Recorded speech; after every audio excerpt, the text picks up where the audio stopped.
All right, ladies and gentlemen, here we are at the 2007 Mitchell Billiards Australian 8-Ball Championships Grand Final. It's Australia versus Victoria. My co-commentator is Greg Watt from Tasmania. G'day JR, how you going? Good, mate. What an interesting start we've got here. We've got the two best teams all week, all fortnight, and we've got some of the best players here. These two teams both deserve to be here. Leading off, we've got Ben Noonan playing Mick Delahunty. Benny Noonan from Victoria playing Mick Delahunty from South Australia. Benny's had a fantastic tournament from what I understand too. He's shot tremendously, and obviously we know how well Mick's gone in the singles, so it'll be a great frame. Oh, it'll be absolutely fantastic. Benny's got a starting ball, which automatically makes him favourite. There's this huge drama here. Whichever team gets off to a start, it'll really put pressure on the other team. But it is best of 32 frames. Knocked in a red one here, I think, hasn't he? He's knocked in a red. He's actually knocked in one of each, I think, isn't he? 3, yeah. What do you think he'll go here, Greg? Looking at it, I think the starter ball looks to be the yellow. Yep, that's what he's going for. Both balls are on, but he's taken the yellow. Geez, there's a good chance of getting these here, JR. They're sitting there, aren't they? He's got the tough one down the bottom end of the table to get onto, but if he can get down there, I think they're all there for him. That's his worst ball, but it's still way out in the open. It's this bloke, he is one of the greatest players Australia's ever produced. I think he's represented Australia at the world titles 7 years in a row. He was Australian singles champion 2 years ago.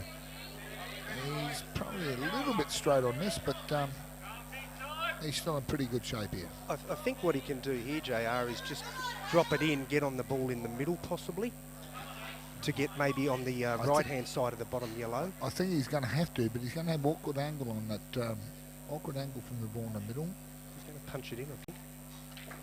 Oh, that's a big shot. That's a big shot. But he is known as Benny Big Time. He just produces when you have to produce. He is a great player. Mind you, his opponent's had a fantastic national titles. Mick Delahunty from South Australia, yet to get to the table here. He got beaten in the deciding frame in the semi-final of the Australian singles last night by Rusty Wheeler from Queensland, who went on to win the Australian singles title. So he's one frame off being in the final of the Australian singles title. What's also great to see, JR, is those you can bang those balls in along the rail there like that. Last year was pretty tough to be able to do that, and it made all of us change our games, but this year everyone's been able to play that open style game. It's made for some fantastic pull. The tables will always move around a little bit if you're pushing and shoving and just rolling balls, but these blokes at this level do attack the game, and they punch balls in.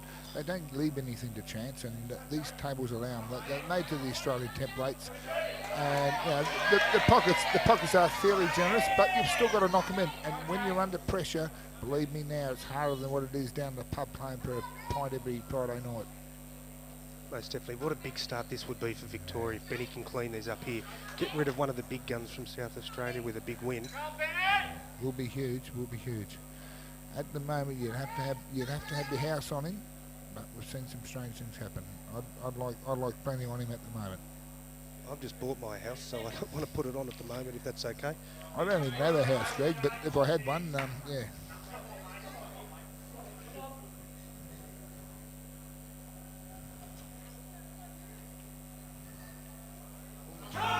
Oh, there we go. Interesting, and that's for the people that haven't been in a final before. The pressure that is involved in one of these matches is absolutely immense. Certainly not saying Benny there was pressure there, but once you get out in the first frame, the heat's on, isn't it, JR? You know you've been there before yourself, and it's tough going. Yeah, it's unbelievable pressure. Any bloke out there does a lot easier when they're playing the singles event. When you're playing in a teams event, it is astronomical. You've got to do the right thing by everybody else, and you're under more pressure. Mick's now playing this red down the rail.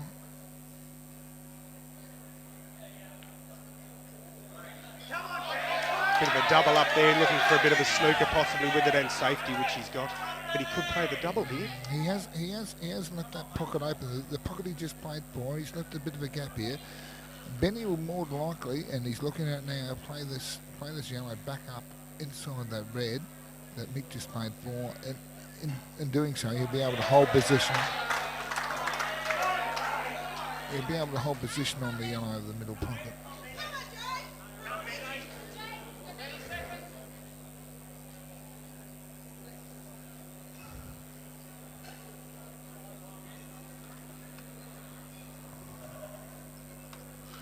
Taking his time as a crunch ball. This is possibly win or lose match.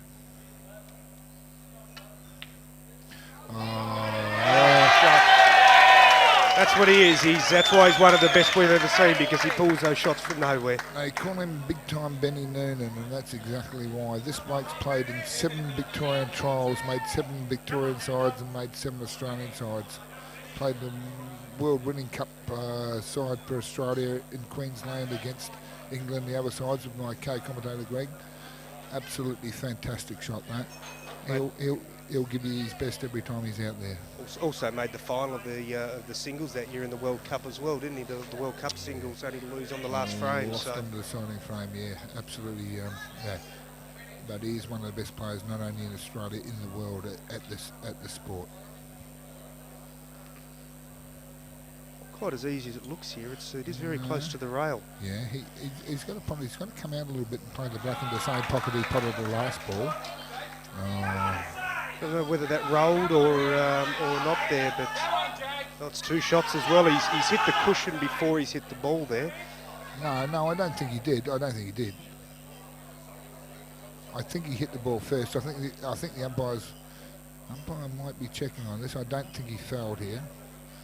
Bit of controversy here, and Mick Delahunty, one of the best sportsmen in the game, certainly will not allow it to be a foul if he doesn't believe it was either. Yeah, it's a great call from Mick there. He's asked Ben what you thought happened, Ben, and Ben said, no, I hit the rail, and Mick's taken him on his word.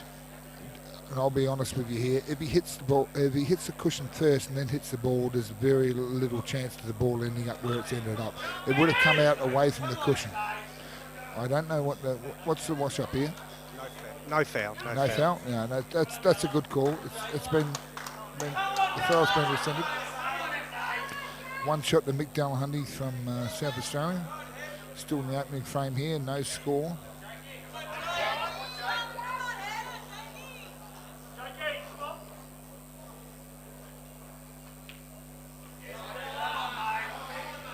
All right, Mick's got that opening ball. He's in fairly good shape here. The good thing about it is Ben's only got 1 ball left on the table, and it's in an awkward position, so it doesn't give Mick a licence to thrill, but it certainly gives him a little bit of backup in the safety department. It does. It's certainly not a simple pot out though, is it? He's certainly got a tough ball on the bottom left-hand rail there. Side rail. So yeah, it's definitely the ball on the side rail that Mick's going to be worried about. But the one good thing about it is, if it does come down to his last ball, he's going to be taking the white down from the other end of the table from where the yellow is. So if he pots it, he's going to have. He's tried to develop that ball then and actually move it out, which he's still got a double on the ball. There's still a lot of golf left in this though.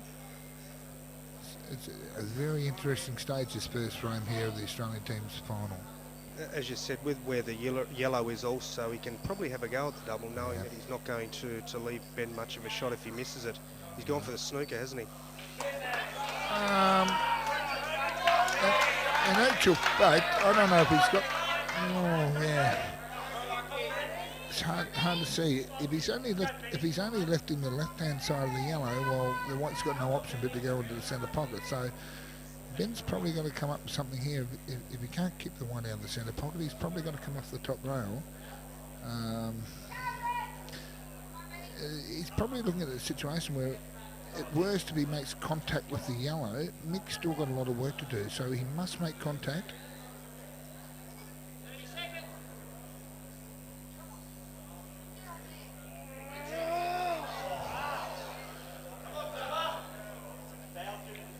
Foul 2 shots there, so Mick's now got two shots with 2 balls on the table. You couldn't see him missing here.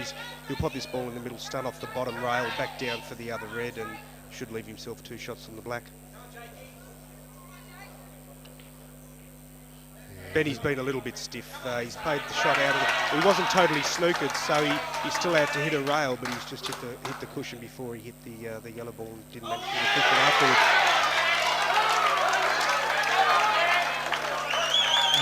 And that's a great shot from Mick. He's potted the first ball and he's left himself a huge pocket here with the yellow to help him, so he'll definitely pot this black in the centre pocket.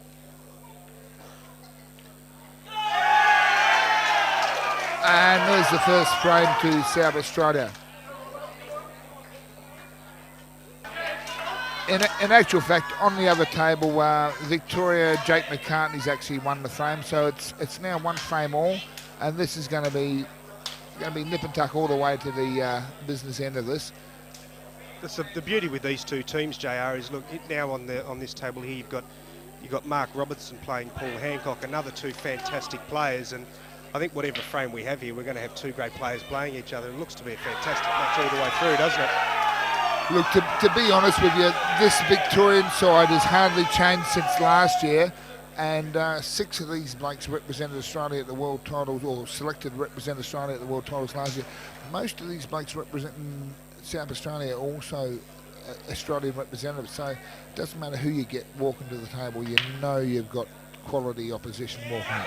Just at a glance, I would imagine between the two teams, there's probably, of the 20 players, there'd probably be 12 or 13 Australian representatives amongst them, at least, I would think. Easily, more than that, actually, because we've got blokes from Victoria starting on the bench, like Terry Bodden, who was an Australian rep not last year, the year before, who's not actually playing at the moment. But anyway, getting back to the action, we've now got Paul Hancock from South Australia playing Mark Robertson. Paul Hancock's broken, potted a ball, he's potted a red, and he's playing the reds. It probably hasn't ended up quite as well as what he would have expected here, or what he would have hoped for. What's the situation, Greg? He looks like they've got the two red balls in the middle of the table there. He probably needs to play the outside red down to the bottom balk right-hand pocket as it is. That doesn't seem to be much else on for him at the moment, but in doing that he's canning into the yellow, so it's one of those tough situations. It's not a bad call. He can't hit the other two reds, so unless he wants to come off rail first, he's got to play the ball Greg's talking about. But yeah, the yellow heading sort of towards the centre pocket with another yellow there as well. He's played it very well. That's a great shot. He really controlled the white ball beautifully to stay on his other red, and he, if the plan goes to how it wants to, he should be able to screw back down for the bottom red here. He's played it absolutely superbly.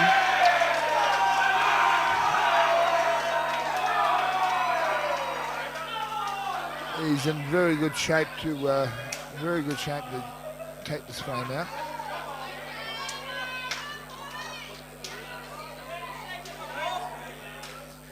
On the other table, remembering that we have got two tables going on here, Mark Williams from South Australia has just beaten Jake McCartney to take it to 2-1 lead to South Australia. Paul Hancock's just potted that ball. It's a tough. Looking at the camera, I don't think it's on. It doesn't look like this is on. No. If it isn't on, he needs to go probably either across the table and go for it in the other side of the other pocket on the other side, but he looks like he's playing it direct. So yeah, he looks like he's taking it on. Oh yeah, just got the clip on the way through. Still a good safety shot there, JR. He's almost got control of the pocket, and he's left Mark Robertson with a fairly tough opener. Although I think the yellow in the middle is on. Or he'll more than likely take the yellow across the bottom. If he takes that, he can go game. If he leaves that there, it's always going to be difficult. He's going to be playing from behind. So this is a little bit surprising. He obviously doesn't fancy the yellow across the bottom.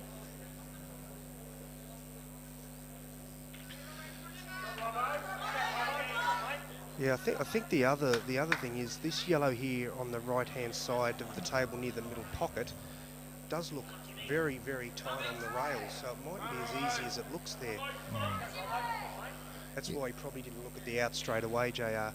Yeah, certainly. I mean, you've got to consider the fact that they are playing in a team sport here, and they've got all their teammates sitting there watching them. They've got to do everything they can. In a singles event, over more frames, you've got more latitude to do what you like and back yourself to do things. But certainly in the team's game, it does become very tight pressure pull. Yeah, and Rusty was a great example of that today. Once he started to get going, he was so free-flowing that there was nothing that he'd miss, so he just he destroyed them. Actually, that's an interesting shot from Mark.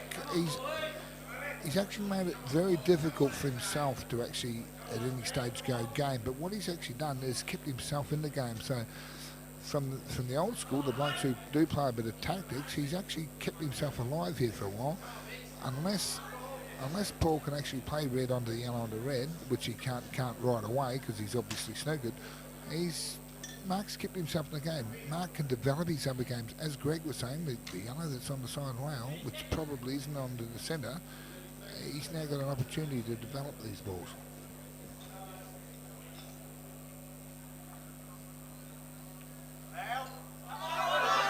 Certainly think he tried to pot that yellow there, obviously, and leave it tough for Mark, but by not potting it, he's given Mark an opportunity to develop his balls inside the red ball here. He's got 2 shots to do it. If he can work a ball down there, JR, he may be able to push that red just to the rail that's over the pocket, just push it down and put the yellow next to it. Now, I'll tell you something now, being an old school player with the tactics, a shot that these blokes would never ever think about is playing the red onto the yellow onto the red. In other words, fouling, giving him 2 shots, but he's got a fair bit of coverage on the black. He's not going to do it because he doesn't play that game. He plays the more attacking game, as most young players do nowadays. But he's got a fair chance of being able to do something here. He's killed the black onto the side rail, which is great from his point of view.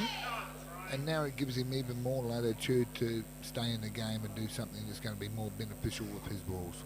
JR, would you look at getting this yellow down towards the red just to push the red to the cushion? Or is it too difficult to open that pocket up? It's dodgy. I mean, if you were ever thinking about playing tactics, then you were probably looking at maybe potting the red and forcing him to go, which these blokes don't like doing because they're so skilled. They can develop anything. But he knows he's got a bit of time there. Although this is interesting, he's given him a real opportunity here by leaving him on the red ball. And knowing the way Paul plays, I think he'll have a dip here. He will. He has to. Basically, what Mark said is you go game here or I'm favourite, and that's what he's done. And Paul really has no option but to take this on the red onto the yellow onto the red. He's still got a dodgy black and he's only got 1 shot. But if he doesn't take it on here and now, things can turn very ordinary. Important thing here also is, okay, the red is definitely going to go in that's over the pocket, but he needs to ensure that he leaves the other red on after it as well, and that's probably needs to aim thin on the bottom of the yellow. It's difficult. You've probably either got to play underneath. Oh, interesting. No, he's played a cannon. This red must go inside the yellow here by the looks of it, does it? Oh, geez, it must do. It's hard to see. We're always at a disadvantage here on the TV monitors. We're only looking from one position. We don't see, but he's aiming up to play the red under the yellow. In doing so, he wants to move the yellow away from the pocket and make the black ball on in the same pocket.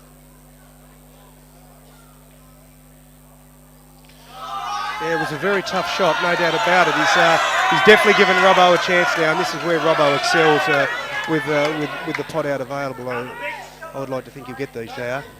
Yes, I'd say Mark's probably favourite here.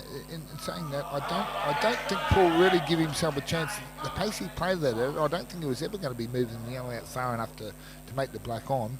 But he's put Mark under pressure, and Mark has to respond. This isn't easy, but these players at this level, this is what they get paid for.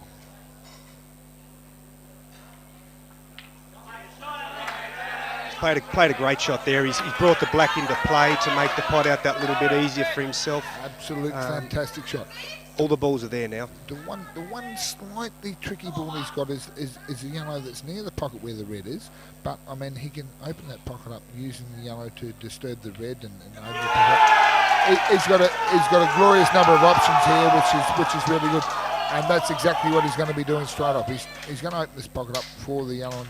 No, the yellow must still go in there. On the other table, JR, we've just seen Alec Everardis from South Australia defeat James O'Reilly from Victoria. So that puts a score at 3-1 on now, I think now, isn't it? Yeah, 3-1 to South Australia.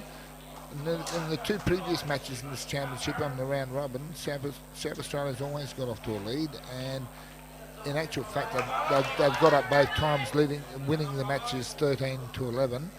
This time we're playing over a slightly longer distance. We're playing best of 32 frames, so there's 4 rounds of 8. But getting off to a start and putting scoreboard pressure on at this level is absolutely enormous. Looks like this yellow will go inside the red here, so if he can get this, squeeze this inside off the rail, then the red ball, just straight in, no problems at all. Looking good here. Yeah. He's got to play still got to play a very good shot here to stun off the side rail. It does become a little bit dodgy because this last yellow looks like it's fairly hard up on the top rail, so you'd want to get on it pretty well. Either play it now or get on it pretty well, otherwise your white's going to be travelling. And then, well, you've always got the option of putting the black inside the red, but the preferred option is putting the black in the pocket it's nearest to, the centre pocket. It's not a great line to get back for it either, because you can't screw straight back, so he's got to stun into the rail, probably with a bit of left-hand side to get back down the table. And that's what can happen when the position isn't quite how you like it. You're forced into playing the ball a bit harder, and you can end up missing. That's very unlikely to miss the ball from that situation. So this is 4-1 and a very, very strong early lead for South Australia.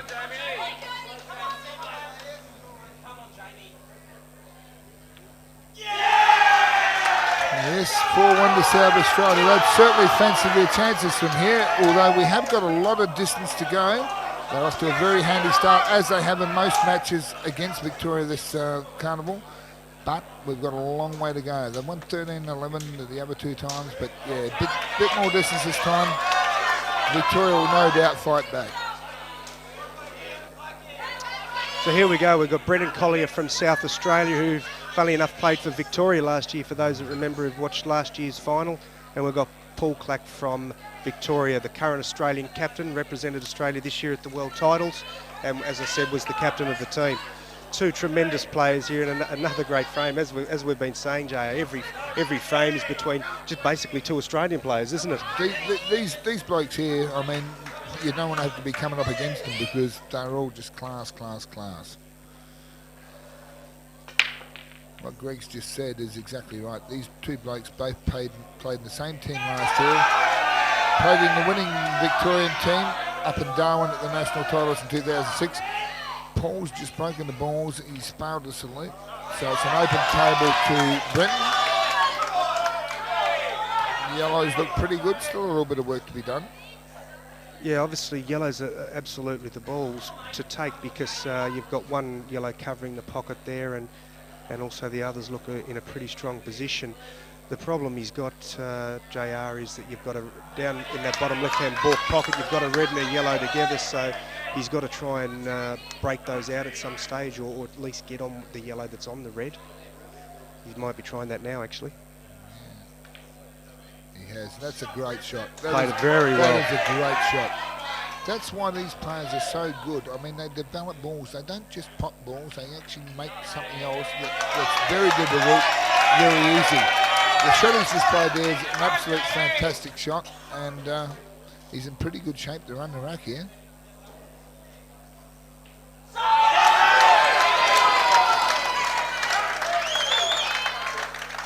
On the other table, we've just seen Jamie Stevens from Victoria get up against Steve Seabone from South Australia, reducing the deficit, and the score's now 4 frames to 2, South Australia leading. Brenton's just missed a ball there that's brought Paul back into the game, at least, JR. It brings Paul to the table, but Paul's got a lot of work to do. As you can see, the red down the far end, baulk end, is in a lot of trouble. It's got protection with the other yellow, and it just really doesn't go anywhere bar in the centre pocket, so he's got a lot of work there. Paul's probably got to work his way into this game. he didn't play to pop that ball. He played to put it over the bar and try and take a bit of control. But unfortunately, he's hit it directly at the pocket and it's gone in. It's interesting here. He hasn't got a lot of options either, JR, what to do from here. I don't even think the double certainly isn't on with the with the red on the left-hand side of the table. It doesn't look like it's going to end up being a tactical battle because neither of these players play that style of game. They both attack the games. I think Paul's first 4 games here at the Australian titles, he went out first visit to the table. So he's very attacking, and so is Brenton. Both of them play huge. Paul shooting at over 70% for the carnival this year, which he does most years. He's tried to actually get a bit of a smother on that yellow. I don't know if he's been successful. I believe Brenton will probably play the same yellow he's tried to kill there and just develop that, and he really will take control of this frame. But there's still a lot of water to go under the bridge. Yeah, it's a good call, JR, because if he can get this yellow ball out you're talking about in the bottom right-hand side here, he opens the game up for himself, and Paul still hasn't got an opportunity to put out. Now, it looks like he can't see it if he's not playing it, but...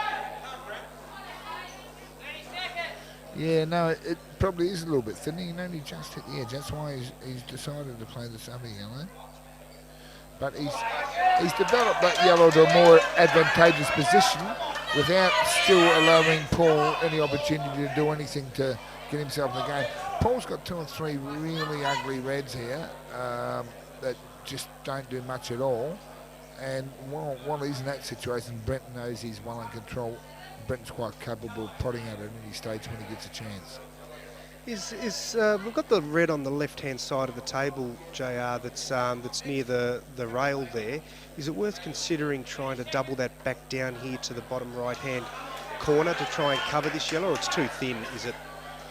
Yeah, I don't know. He's obviously looking at another option here. All Paul's actually done there is try to get a little bit of blockage between the 2 yellows. Problem with playing this one is he can play the top yellow, cannon the white onto the red, pot the yellow, if need be, and still have an open table to pot out. In doing so, also, all Paul's done really is created more problems for himself. He's got another ball that was in the middle of the table that's now dead, so he's relying on Brent to have a go and make a mistake, which, I mean, a lot of us do at this level, because sometimes you can't do anything other than try and make it hard for the other bloke, but sometimes you make it harder for yourself as well. What he's playing here is the ball into the middle pocket instead of looking at that other option, because and trying to get this one out here. He just missed it.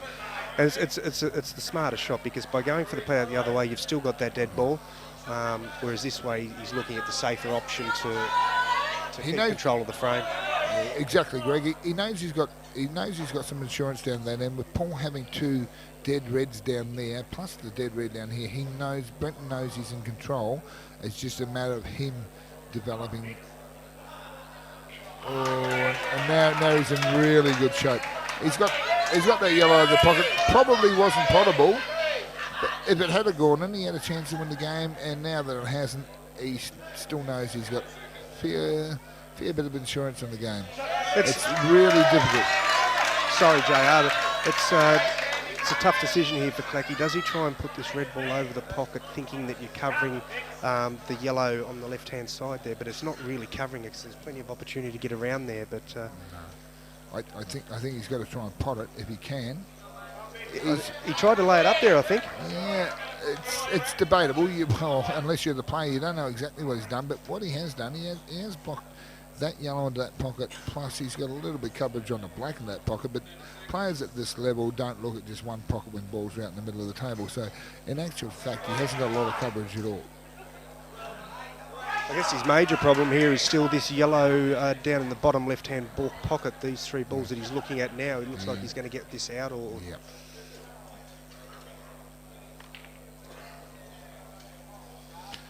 Good shot. Yeah, what he's done there, basically he's made sure he hasn't moved the reds far away from the pocket that he controls. So in actual fact, he's quite happy for Paul to turn around and pop the other reds, but knowing that he has to get position behind these 2 reds and ball, otherwise he has no option to pot out. So Paul's in a pretty tricky position here, because Brenton's ready to go game as soon as he walks to the table next time.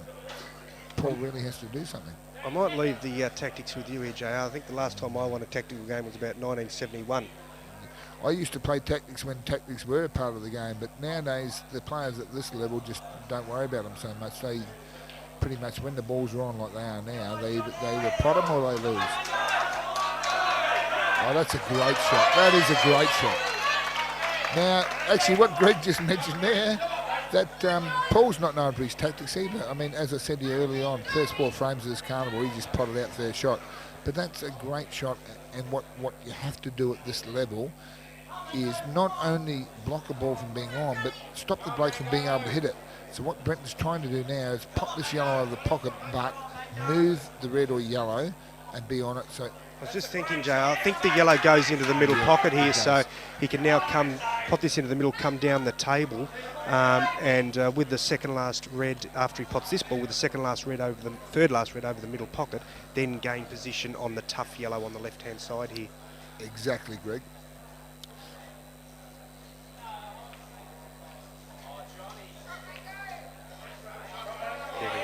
Even better, he's got on that ball now, and he's got on it beautifully. He's just got the easy Jackie here, and knowing the game that Brenton plays, he'll get these. This was going to be the problem. The ball he's on now was always going to be the problem, but having played that, and he deliberately left himself short on the angle on the last ball in the centre pocket so he could develop and come down the table and be on this Jackie. It's a great shot from Brenton.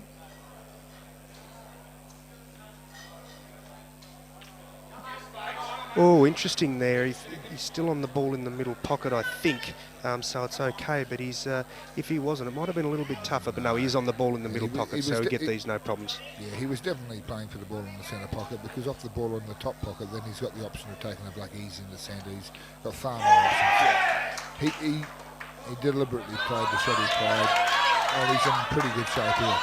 This is going to take it out to a commanding, I think, 5-1 lead. Would it be the same? 5-2. 5-2, yeah.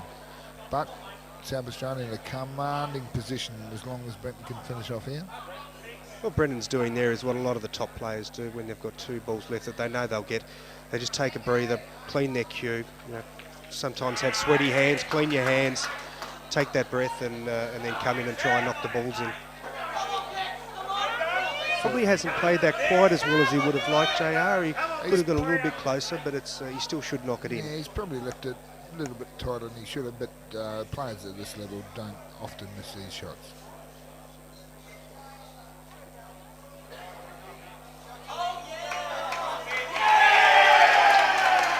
Well, there we go. South Australia win another game, now leading 5 frames to 2. Well, it's a real challenge here. Victoria finished top of the ladder here. They did get beaten both times by South Australia on the way through, but they finished on top. They're the defending champions, but they're really under pressure at 5-2 down in this Blue Ribbon event Open Teams final. Okay, we're back for the second round of the 2007 Mitchell Billiards Australian 8-Ball Championship. We have got an epic final here tonight, and for representing South Australia and breaking off is Mr. Paul Hancock. He's up against former Australian champion Ben Noonan. My name's Greg Nash, and joining me in commentary is Mr. John Russell. John, how you going? Yeah, good, Greg. Yeah, Paul's broke. He's potted the red. And he's got a choice of colours, obviously, under the new rules. But yeah, 5-3 to South Australia at the moment. This is the start of the second of 4 rounds. Absolute crucial time for Victoria to start winning some frames. That's right. We just saw John Manius get up in a close one on the other table there, with first John missing the black and then the South Australian missing a crucial yellow. The tension is palpable here in the arena, and these boys are really looking forward to this second round. Paul's obviously nominated the yellow balls. He's cutting the yellow into the centre pocket.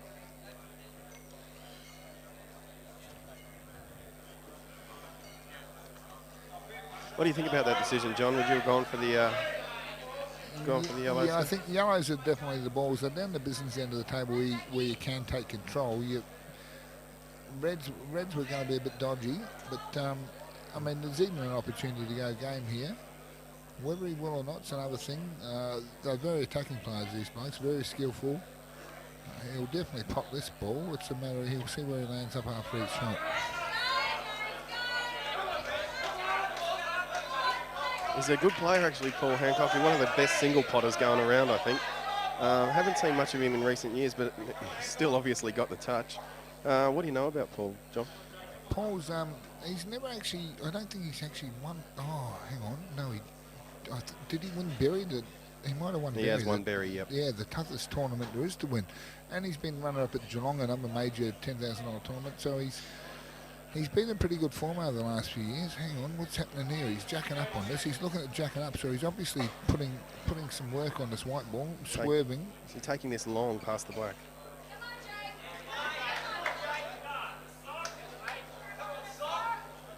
He did. Oh, what a shot. That's a huge shot, absolutely huge shot. That's what these blokes do, though. They're monster players. I mean, you don't want to be paying these blokes down the pub for a pot of beer because you're going to be buying a few drinks. No, they don't miss much. And the bloke who's standing at the edge of the table is Ben Noonan, who's pretty much the best player going round. Well, most blokes would class him as the best player in Australia, and this bloke's showing no respect to him at all at the moment because this is what it's all about. Intense rivalry between South Australia and Victoria.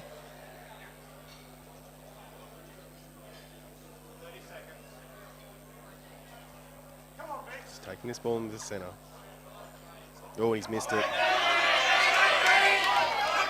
Now Ben Noonan, ever dangerous, always creative. Yeah. And what's he got to start with here? I think he's going to be taking this ball long. Well, he's either got the long ball or the ball in the centre. The ball in the centre is going to be dodgy, so he probably has to take the ball long. But you haven't seen the player more creative or more attacking than this bloke. And all the balls are actually there, even though to some of us players, we might hesitate and say, well, how are they on? But these blokes at this level don't miss when they get opportunities, hopefully, from a Victorian point of view.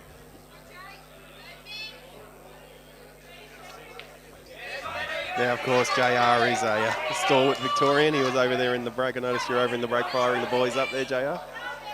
Yeah, and the boys are psyched up. They're ready to go out there and do the job. They've got two of the best players.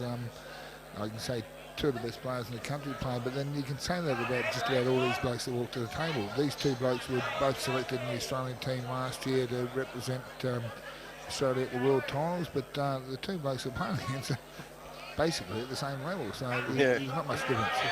That's right. On the other table, we've got Jake the Head McCartney, of course, up against Mark Williams, another massive match. Yeah, it's toss of the coin every time these blokes walk to the table. If they do put a ball, it's so much advantage potting the ball off the break. You get choice of balls, and then from there on out, you can take control of the match. And Benny just taking a little bit of time on this straight red. He's probably looking to come down the table here for the ball under the spot. Just wants to make sure of his position.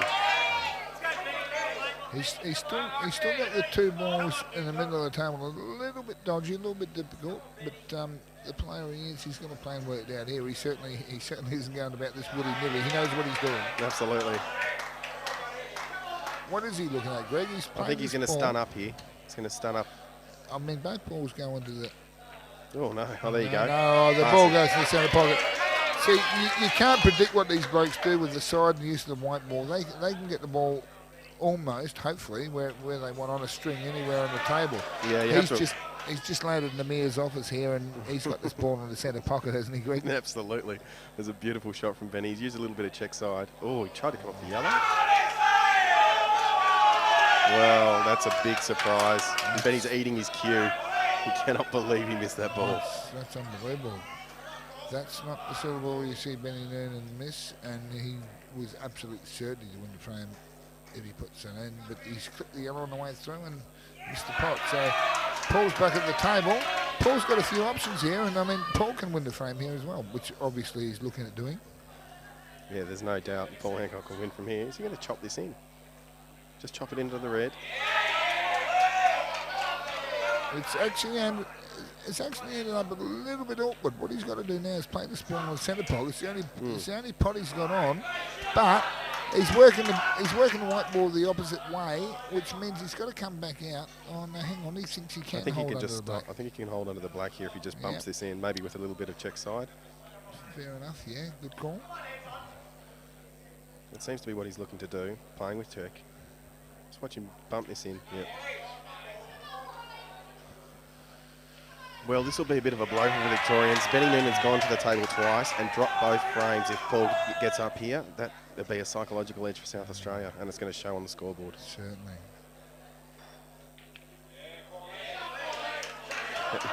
Tell you what, a player like Paul Hancock isn't going to miss from here.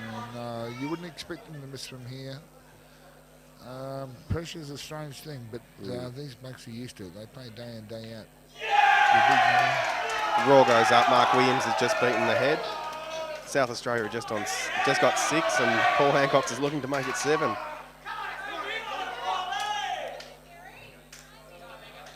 It's a bit of a change around from last night when South Australia played in the semi to make the final against Victoria. They were 14-7 down, won 7 on the trot, and they raced to 14-7 down. They won 7 on the trot and ended up eventually winning that match 17-15 against West Australia, which has now given them the right to play Victoria in this final, and they're making every post a winner. That's right, gives you an idea of the quality of these players. And Paul just absolutely drills that ball, and Paul Hancock makes it 7 for South Australia against Victoria's 3.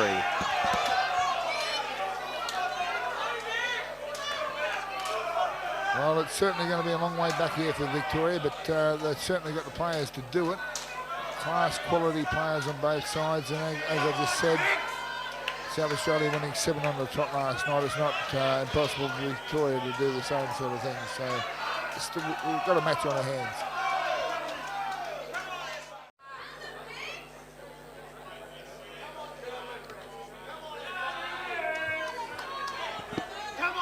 Well, I tell you what, JR, Mark Robertson was very impatient to get to the table here. He is fired up. He really wants to win this game. Understandably so. He wants to stop the rot here. Absolutely, and a ball just drops. As is normally the case, the last ball rolling on the table is the ball he's potted. So we've got Mark Robertson from Victoria playing Michael Delahunty from South Australia. Once again, 2 Australian reps, 2. Absolute I mean, Mick Delahunty captained the only ever Australian winning team in England in 1996. Been around for a long, long time, but just recently, here last night, was semi-finalist in the Australian singles title, as he was back in 1992. So yeah, long time between drinks, but he's one of the greatest players, won everything he can win in the game. That's right. This guy is a freak, and this is one of the freakiest up-and-coming players, is Mark Robertson. Look at that, what a shot. That just comes out nicely. Wow. He's developed that yellow. He's still got a little bit of work to do, but all the yellows are actually on now, barring this yellow down on the top cushion that's got the red next to it. But this is what these blokes do at their best. They just develop balls and make outs that the average player can't even see, let alone complete. Yeah, well, most players in this position would be thinking the yellows aren't looking too good. The Robbo was thinking only one thing: how can I break that ball out? How can I go out from here? In the old style game, we'd be looking at running this yellow down over the pocket, down the corner here, protecting this corner where the red and the yellow are together. But these blokes don't look at running them down; they look at potting them and doing something about it.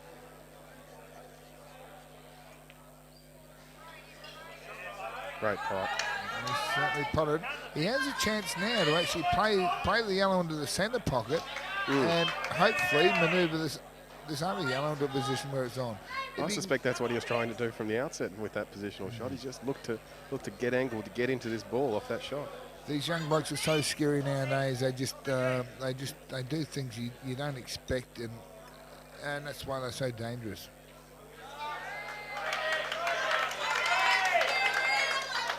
Just chopped it in and broke that ball out. What a great shot from Mark Robertson. That is unbelievable.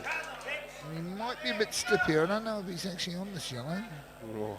It's but yeah, I mean, it's a great shot. If he's not on it, it's very stiff. These players play 3 or 4 shots ahead. I'm just watching Michael Skerry line up the black here for the Vicks, and there's a bit of a comeback on, and he drills it.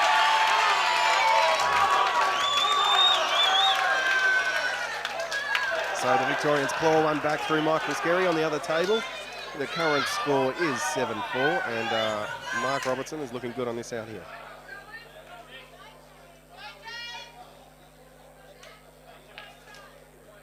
Ooh, good shot from Robbo. That's a great shot from Mark Robertson.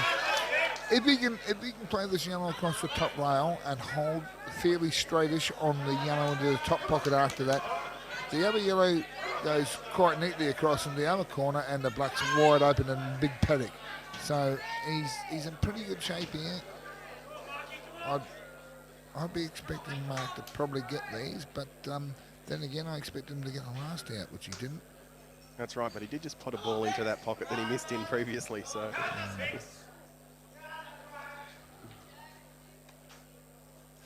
Chop the ball across. Will it? It's a bit stiff. He's left it sitting over the barrel, and he's still in very good shape because he's got control of the table. The Reds don't look very flush at all, but by the same token, Mick Delahunty, very experienced player, been around for 20 years, won every tournament you can win in Australia, will not make it easy for Mark. He can't win at this visit to the table, but he'll certainly do as much as he can to stop Mark from winning at his next visit. That's right. There's no doubt Della has a wealth of experience, the old war horse of pool. Just chopping that ball across. And look at that, he's brought those two yellows over that hole and then covered it. Mark Robertson very quickly down. He's looking at the double. He knows if he can make this double. He has to play the double. He has to play the double.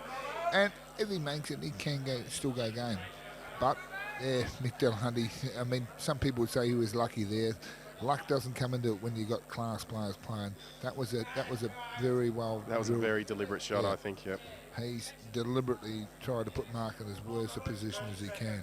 And that's why he's deliberately not potted the ball as well, to keep control of that corner. It was a lovely shot, actually. Not only did he cover one ball, he got the other one across. Oh, drilled it. Now Mark's one shot away from doubling this ball. Probably you'd expect him to wrap the frame up. I'll tell you what, he's just come beautifully off that double to give himself a chance. It's just amazing how these guys can give themselves a chance. Yeah. It's not a matter of just doubling the ball. They've got to get where they've got to get for the next ball. Oh, looks good. What a shot from Mark Robertson, and the Vicks are really firing up here. In my opinion, humble opinion, this is definitely a bloke who's in the top 6 or 8 players in the country. So you expect him to do things like this.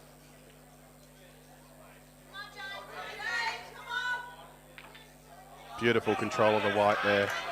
Just could have come a little bit further. Probably 1 or 6 inches further, but it's not going to make the least of difference. He's going to knock this in quite easily, and all of a sudden we've got a match on at 7-5.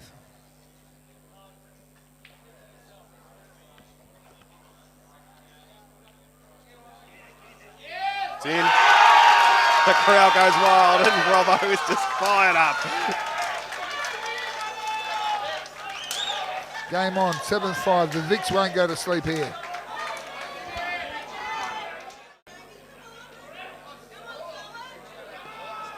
Just a quick update on the other table. We've got James O'Reilly. He's playing Paul Hunter. Jack Hunter. Jack Hunter, sorry, yep. And Paul's probably his long-lost cousin. That's right. But anyway, yeah, once again, two quality acts. And, yeah, at the moment, you really couldn't pick a favourite, although the bloke that's at the table's always the favourite in these houses. Okay, I've just looked at the next matchup on this table, and it's a very interesting one indeed. Pool TV commentator Jamie Solid Stevens up against a man whose reputation precedes him, Brenton Collier. Brenton was a member of last year's Victorian winning team as well, JR. Yeah, look, you don't get a much tougher competitor than Brenton, but Jamie, he's nicknamed Solid. I don't know why that is. It's obviously not because of his build. It must have something to do with the way he plays ball. Probably one of the best, most improved players in Victoria in the last 12 months, actually. He's really started to come to the party. He's always been a great player, and he's just becoming better and better as time goes on. It's true. He's always been there or thereabouts, and then, gee, in the last 12 months he's come on, though, hasn't he? He played a beautiful match against Benny Noonan. I think we commentated that match in the White Horse tournament, which came right down to the very last pot. Unfortunately, Jamie's broke the balls here, and he hasn't connected with a pot on the break, so It's an open table to Brenton, who is looking at red balls, I'd imagine. Although, yeah, still a little bit of work to be done, but no, hang on, he is looking at yellows.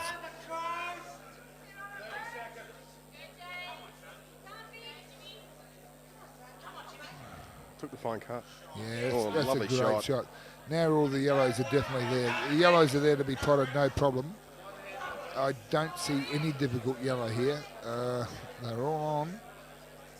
The two balls he's looking at together at the moment, he can definitely make this shot, and after that, He's landed really nice for it.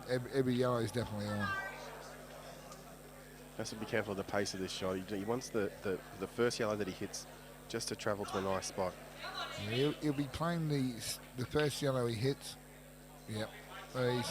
He's actually played a bit harder than I thought he would, and he's left it a little bit tight, but he's still in pretty good shape. He's got a lot of work, and at worst he's going to get control of this corner pocket. The fact that the red's behind that yellow is really going to make things difficult for Jamie if he does get a visit.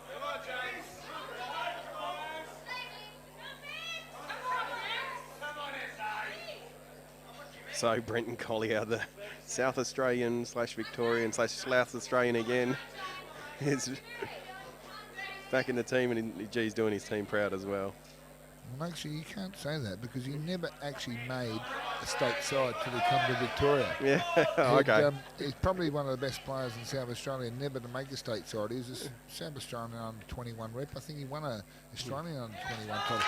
But he never actually represented South Australia till he come to Victoria and learned how to play pool. Under the careful wing of Mr. JR himself, I'm sure. No, he was a great asset to us last year after 2 years playing for Victoria. A bit dodgy the first year in Mandurah, where we got beaten in the grand final. But last year he certainly earned his stripes and made his strong turn. He's missed the ball in the centre there, and all of a sudden, Jamie's still with one tricky ball down the centre, but he's back in the game. Just an update from the other table that James O'Reilly's just landed on the black, which would put Vicks at 6-7. So the comeback is definitely on, and if Solid can perform on the TV table, I'll tell you what, these Vicks are going to go crazy. Go crazy, my word. We certainly will. James O'Reilly defeats Jack Hunter. That's what Greg's picked it. It's 6-7 to Victoria, or 7-6 to South Australia, whichever way you want to read it. Jamie's just potted the ball in the centre, and he's got every ball on except one tricky ball into this corner pocket. So he has to even play with a little bit of manoeuvrability here and open this ball up, which is almost a plant for the yellow into the corner. So it's a little bit tricky, but we'll see where we go from here. He's definitely playing like he's a man with a plan. He doesn't seem to be staring that ball down. He seems to have thought of something that he wants to do with it. If he just... Okay. Personally, all these other balls are easy, but the more balls he pots before he does something here, I really believe he has to play this red now down here to take control of this pocket. Maybe he gets rid of the red down the other end, but he has to end up using the other red heading towards this pocket to take control of that pocket to put Brenton under some pressure. This gets up. This one of the great things about Jamie's game is if he's not perfectly happy, he's not afraid to stand up and reset. So a few of these guys do that.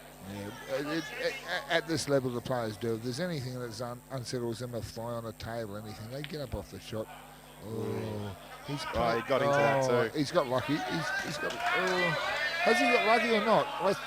Originally I thought he got lucky, but in actual fact he hasn't, because he's disturbed these two balls, but the red doesn't block the yellow. If Brenton can cut this yellow across into the corner pocket, all of a sudden he can go game. You'd have to say he's out, yeah. If the worst comes to worst and he doesn't pot it, he's probably going to be playing at a pace that's going to control the pocket. But then again, if he plays at that pace, his next shot could be tricky. This is the things we have to consider. You're absolutely right, JR. No, he's playing. I'm not sure he's playing it at all. He's playing the yellow off the centre. Ooh, I'm not sure that was the right way to go, JR. This is where Breton, being the young bold bloke he is, sometimes gets a little bit headstrong, and as great a player as he is, he's now given Jamie the opportunity to actually win this frame. If he had just rolled that yellow across, I think you were right there. He could have Yeah, taken this frame away from you.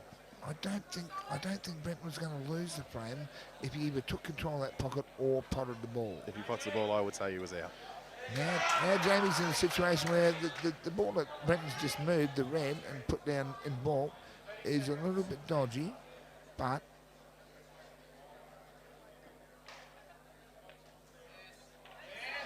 It's definitely all still on. He's got really nice on this one. He can be on the next shot, but he probably has to stun out off this red to leave himself angled. But no, he's still got a lot of work to do here. This is not easy. Okay. It's not easy at all. He's looking at the red in the other centre pocket. Yeah, maybe reset here and take the red into the other centre pocket. If he takes the red in the other centre pocket and then plays the red in that centre, when he does pop that last red up there, at least he knows he's going to be able to pop the last ball and have a shot on the black. Other than that, it's a little bit tricky. Yeah, he is taking this ball. He wants to land pretty straight into this one to the centre.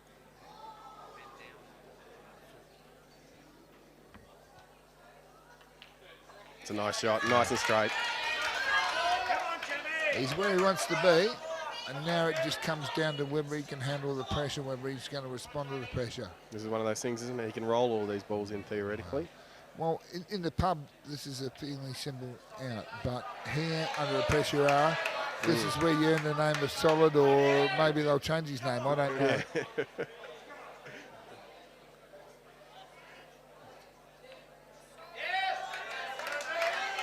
Oh, that's the right thing to he's do. exactly where he wanted to be. All he's got to do is he's got a straight pot stun on this second last red down the corner. And he's going to have a 3/4 ball on the red, but he's still got a hold to the black over the other corner. So I mean, this is by no means ABC. This is still a little bit of work, but these are what these blokes, where they get where they are for.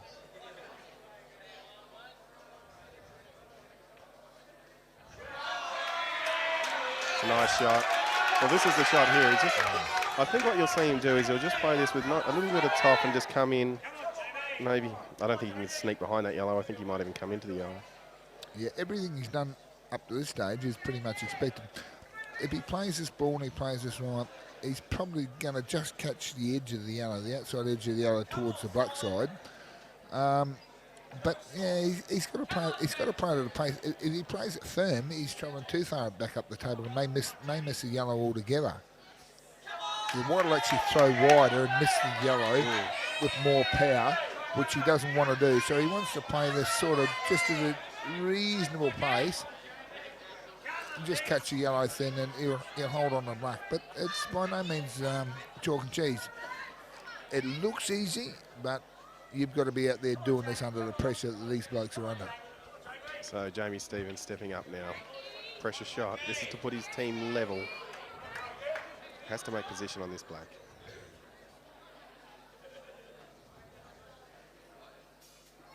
Yes. Holding. These are not easy blacks in this situation. There's an ominous yellow there as well. It looks like he might go in off it, chop it in. Yeah, I don't think he can pop the yellow. If he cuts it, I think he's going to be hitting too much of the yellow. But yeah, he's still favourite. He's still favourite to win the frame here. It's tricky, but these are the shots these blokes make all day, every day. Yeah, beautiful shot here of Jamie Stevens on the black, coming thin. Ooh. Well, I mean, a great effort. Once again, I revert back to in the pub. In the pub, you're going to win this game 99 times out of 100. At this level, you don't. If you don't pot the black more often than not, you'll lose.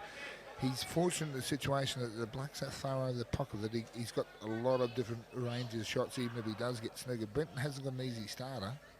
Well, this is an interesting thing because really Jamie's done what we said Brenton should have done, and that's really have a dip at the black and put the ball over the hole. It's a slightly different situation, but he's got a chance. Is that a snooker? No, it's all over. It's all over. even if he's got the snigger, there's just no, off the rail. no doubt in the world, Jamie will play this off the cushion first. He'll put the black quite easily here. The score's going to be tied up at 7-all, and as I said before, we've got a game on, and we're going hard. There it is. Jamie Stevens evens it up, and he's firing the crowd up. Oh, the solid. Come on, Fix! My commentary partner, JR's going off. Well, I've been with these blokes for a few years. I'm just supporting this year, but there's nothing I'd want to see more than these blokes win because they're a great side, good bunch of blokes. Not that the opposition isn't either. They're a fantastic bunch of blokes too.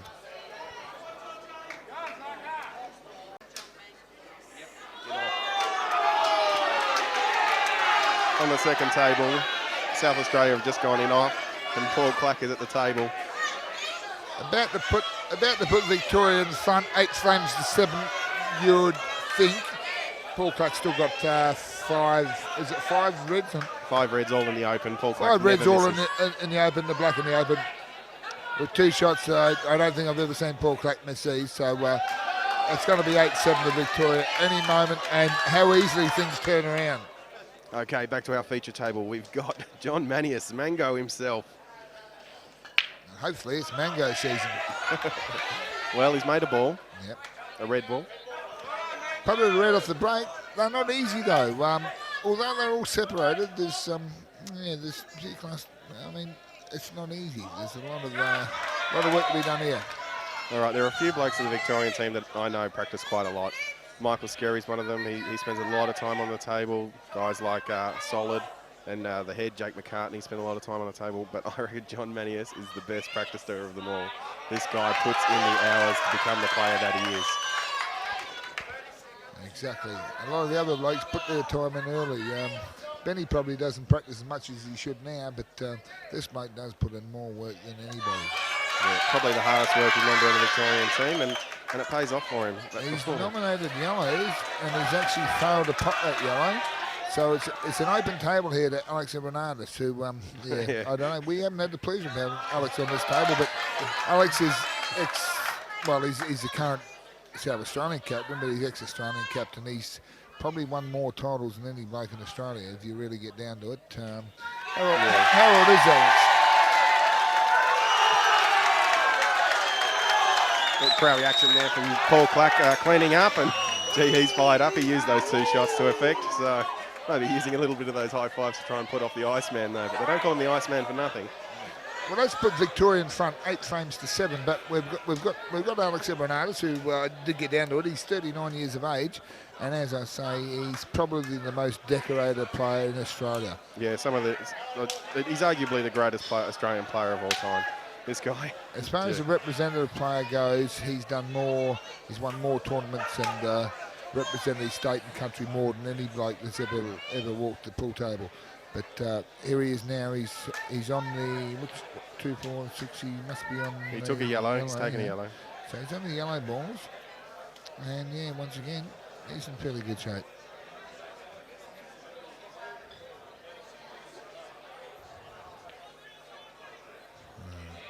A little bump out. Yeah, he's really good in these tables, I have to say. Everyone noticed.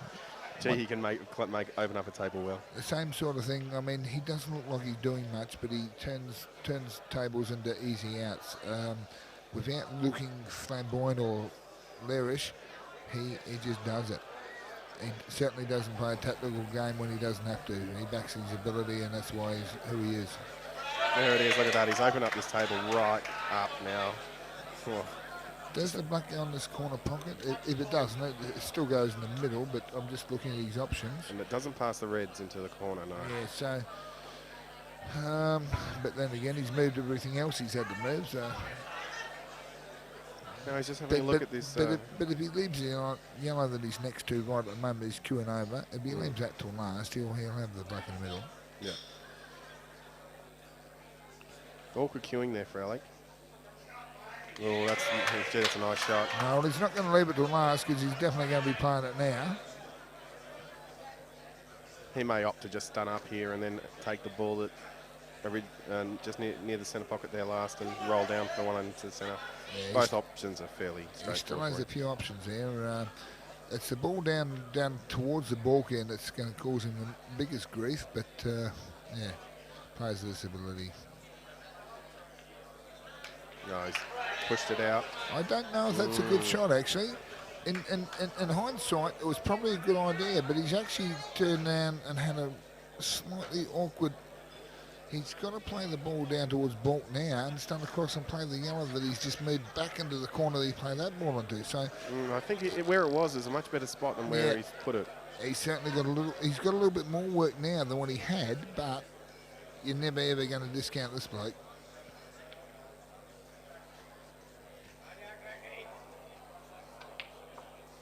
That's a great shot. In doing that, he's going to play this yellow into the corner. The white's going to kiss into the red. Hopefully, he's going to. Is he going to be looking at being able to drift down onto this? He just wants to drift down off the red, down for the black. I see what you mean. Yeah, it's a little bit awkward. He's going to make pretty thick contact with this red, but he can come down to the black into the middle, maybe. Which he's done. That's unbelievable. I mean, the control, we see what he's trying to do and whatever, but the way they control it and do what they do is absolutely unbelievable. It was a wonderful shot, but I'm not sure that he's got a result. Does this black pass the ball into the centre? I think it does. He certainly doesn't seem to be looking at it into the corner, so I'd have to assume that it'll pass. Blokes at this level, it's amazing how many times you say, how lucky is that? But it's not luck. They play for these results. Now, we just saw Ben Noonan miss into this centre pocket on a similar shot. Let's see what happens here.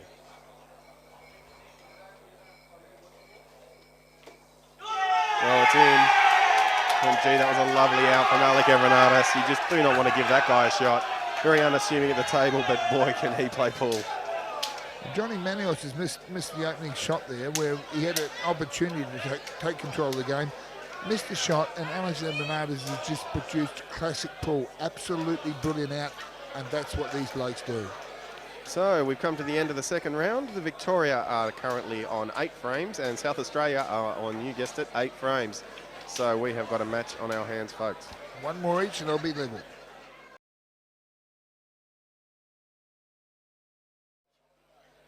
Okay, here we go. It's the third round of the Mitchell Billiards Australian 8-Ball Championship. Up on the feature table, we've got the Iceman, Alec Evernadas. He's playing 2 frames in a row here on our feature table. He's breaking off, and he's up against the head, Jake McCartney, a young gun of the Victorian team. Alex hasn't connected here, so it's an open table to Jake. Yeah, what do you think here? Well, yellows, you'd say Preston, it's going to be difficult to find a red, but if there's one person I don't want to guess what they're going to do, it's got to be Jake. This bloke can pop balls from absolutely anywhere. He's a freak of nature. Yeah, they all do, but this bloke more so than most. Look, we're at the halfway stage here, and it's an epic final. Absolutely magic. What we knew it was going to be. South Australia jumped out of the guns, led 5-3. Victoria's come back. It's 8-all at the halfway mark here in a race to 17. Jake's taking on this yellow, straight yellow down the top.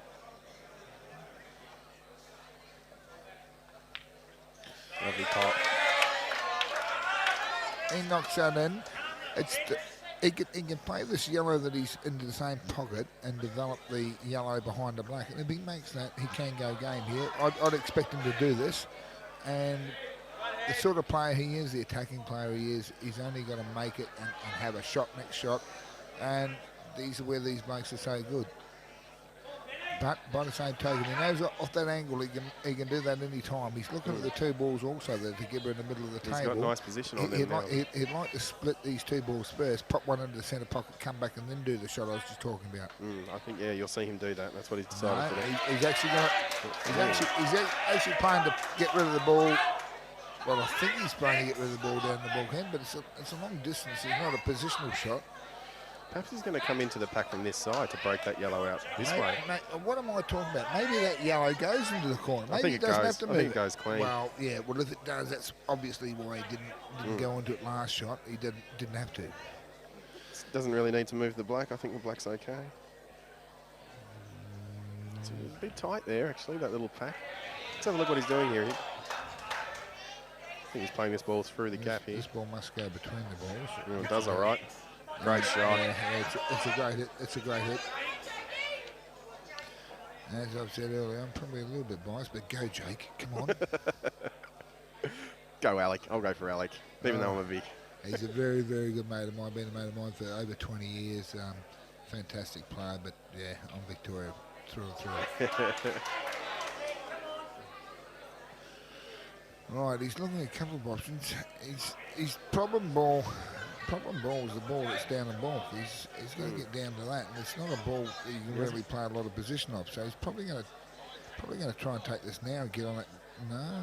Yeah, I think he's just going to bump off it. He couldn't get the angle he had. He couldn't get much better than what he got then. So he's looking at, if I just pop this ball down here, I've got a shot at this ball down here, and the other ball's on. So. Gee, I tell you what, I think that's hard to land on the right angle for this one. To be honest with you, I think he's in trouble. Yeah. I really think he's in trouble here. He's coming off the wrong angle. I hope like hell he's not, but this is dodgy. But this bloke is a freak.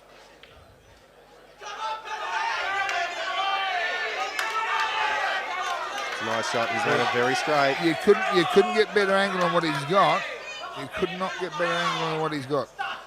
This bloke, how old's Jake? Jake's 17. He represented Victoria for the first time last year at the national titles.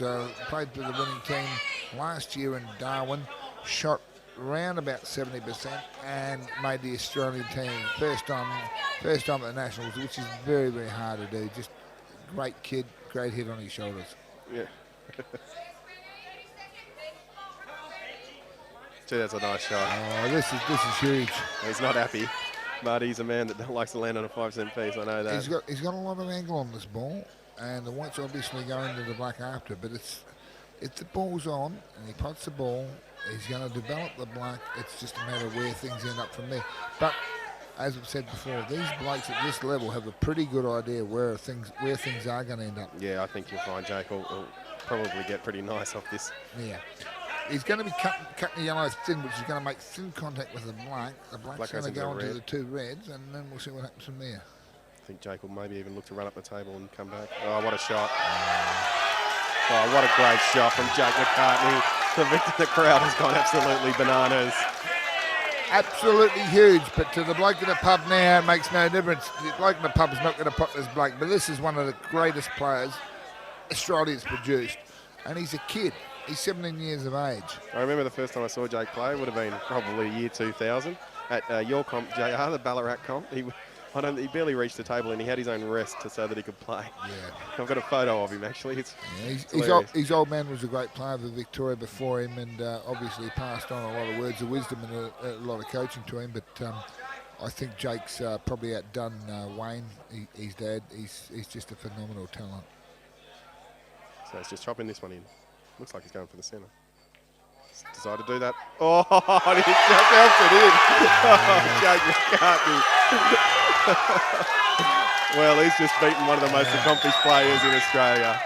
And in all honesty, no disgrace to Alex Ebranatos here. We've already said he's one of the greatest players in Australia, but that's how you beat this bloke. You don't let him get to the table. Yeah.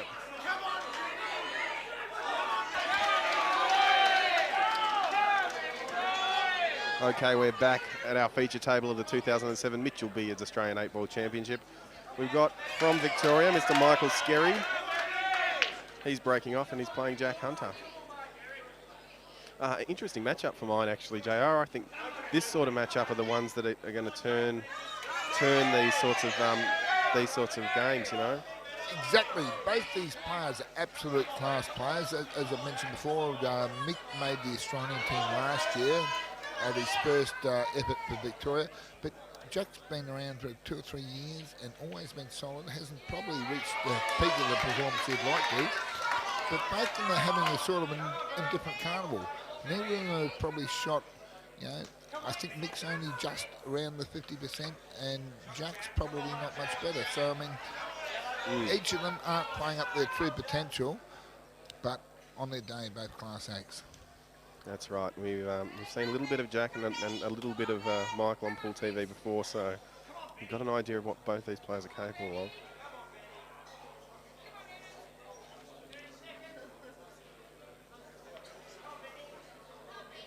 Right, Jack's taking the yellow balls here.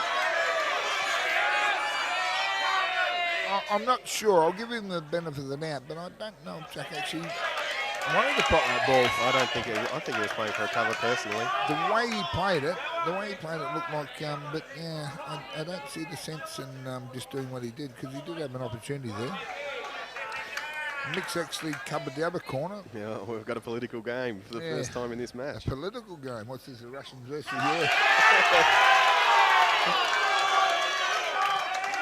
Actually, the colours, it's got to be the Chinese versus the Russians. Yeah. But anyway, Jack's taking this yellow in the centre. Benny Noonan just cleaning up on the other table, and the Vicks have gone up 10-8. Yeah, big, huge turnaround. The Vicks are coming solid now. The Vicks are really on a roll. But we've seen it last night.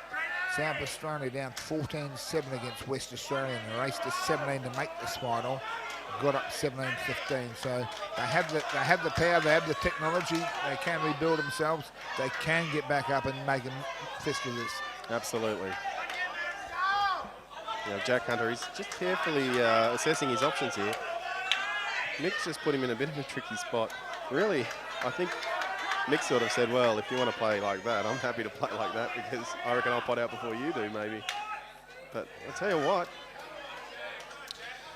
Yeah, the only problem Jack's got here, it's the yellow that's near the black is dirty, because he can't get it on over to his area. There's a red blocking up the top. It really doesn't go anywhere, and he's got no ball to be able to move it with at the moment. So it really comes down to putting this ball in the centre pocket and then being able to develop something from there. But it's a big ask, and yeah, we know how good these blokes are, but this is really tricky. He's coming up and down. Oh, he's landing a little bit agricultural here. I don't think he's got much option here but to move the ball that's causing him the problems, but in so doing, yeah, Mick Skerry can knock anything in as well. And I mean, once he moves this ball, particularly if he leaves him over on the side of the table where he's got the yellow in the pocket, Mick's two balls are on the centre or top. Yeah, Mick loves the single pot too. He's the sort of player that he doesn't mind sitting down and really focusing on one shot and drilling it. Yeah, I don't know. Here, there's no out-and-out favourite at the moment. No, this game's still in the balance. Really depends on this shot from Jack. If Jack moves the yellow, which he has to do, all of a sudden Mick becomes favourite. So I don't know whether he's going to move it. I think he'll play this bottom yellow here. Yeah. Although in doing so, he's put the yellow up the rail and made that a little bit tricky as well. But it does go down towards the pocket where he's got the. Now the question that I'm asking myself is, I'm looking at the cluster of the yellow, red, and black. The red in that cluster, does it pass underneath the yellow, then underneath the other yellow into that pocket? Just Mick's looking at it right now. Mick's looking at it right now, and I believe it probably does. But what his biggest concern is these two balls that are near each other here, where we can play the plant in the middle pocket. Even if he gets the plant, the other first red squeezes further over towards that pocket. But lovely shot. But if he ends up playing that red we're talking about underneath that yellow, he probably opens that pocket up to be able to do it. That's right. I think that's what he'll be looking to do. He's kept the red out of fair way. The red's really into every pocket anyway. He didn't actually push it across too far towards the rail. No, he's gone okay there. He even had a bit of a look at it into the centre pocket. This is very good. He's still got work to be done, because his ball's up the other end of the table he has to get on. By playing this ball, he's committing himself to actually go game. Oh, no. Oh, I see what he's done well. Both balls are dropped there. I don't know if he wanted that. Yeah, no, he definitely didn't want both balls in. He wanted to keep one ball over, because the red we're talking about behind the black that goes underneath that yellow, we believe, is the ball.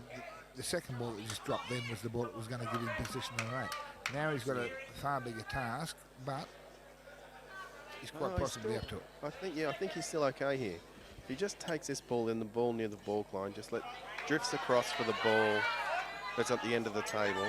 I think he's still okay to come down onto that ball pretty safely. Really needs to land above that ball, and you've got a situation where he can get on the black not too bad, assuming it does pass underneath, and I think it does. He wouldn't be playing this way if it didn't. No, he certainly would have been going as far as what he has if that wasn't possible. And he's left himself a beautiful angle here. Just to pop this with a little bit of bottom, possibly right-hand side, or he could even do it just with bottom alone. Yep. But it's a pace shot and whatever. Yeah, look at that, looking straight at He's got to end up in an area between the centre pocket and where he down had his towards cue his there. corner, so he can play this underneath. And realistically, you'd be backing him to do it. It's all touches shot. It's coming down. Probably a little bit short, but you're better off being on the ball than not being on it. He is definitely on the ball. Now he can work the white as well. He can get the white around the other side of the table for the black back into this corner. That's right. Which, come up, round up two rails. and a lot of people say he's short on the ball, but he's short on it for a good reason, because now it makes it easier for him to actually get on the black. That's right. The only tricky thing here is that he's not actually playing to pot into the pocket. He's playing to just hit the rail first. But he will be playing with bottom left-hand side, taking the white round the table to play the black back into this other top right-hand pocket. Yep, here he goes. Big hit. Oh, hasn't made it. He hasn't made the pot. If he made that, I would have backed him to pot the break. The fact that he hasn't made the pot has put Jack under a little bit of pressure, but by no means out of the frame yet, because a player like Jack can definitely play out of this position. in situations like this, a lot of the time the bloke who's actually got the more what we call soldiers on the table will actually win the game through a tactical battle, which Jack's very good at. That's right. I honestly, at this sort of level, in this sort of position, I back the bloke with his hand on the table here. Certainly, but by the same token, you've only got to make a slide error and you out the no door doubt. and the other bloke's home. Okay, here we go. So I think he's just looking to chop this across and then maybe come up safe. He's nicking this thin. He's got the pot Oh, hang on. and a breakout. Oh, yeah, it's good, but it's not brilliant. Now he's stunning. Well, the problem with that is he's now really committed to going out, isn't he? The problem is he's opened the black up for everywhere. He's on this ball, that's fine. But unless he can double this other yellow back into the other corner or somewhere, he really is in trouble, because there's no safety. You can leave the white anywhere up the other end of the table. If he's snooker or not, he'll be able to come off a cushion and pot the ball. Brent Collier's just got a frame back for South Australia. He played Mark Robertson on the other table. So the current score is 10-9.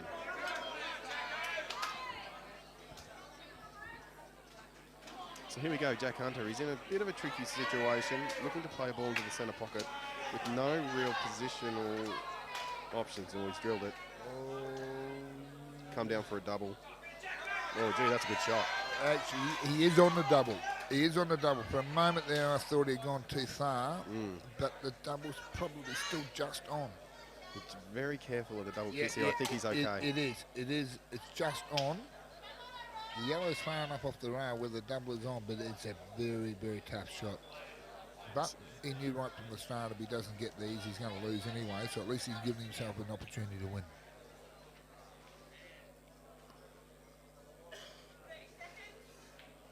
Took the double on. Oh, I think he hit that too hard personally. Trying to get up for the black. It's the sort of shot that he cannot play soft, and he'd probably give it every chance to go in, other than the fact maybe the place get right, but yeah, it's a great effort. Yeah, he's played that well out of that position.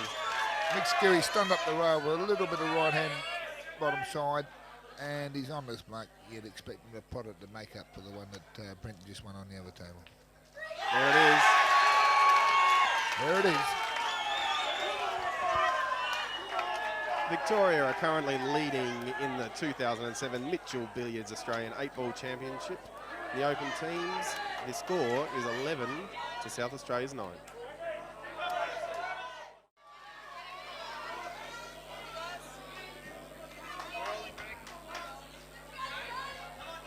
All right, here we are at the 2007 Mitchell Billiards Australian 8-Ball Championship.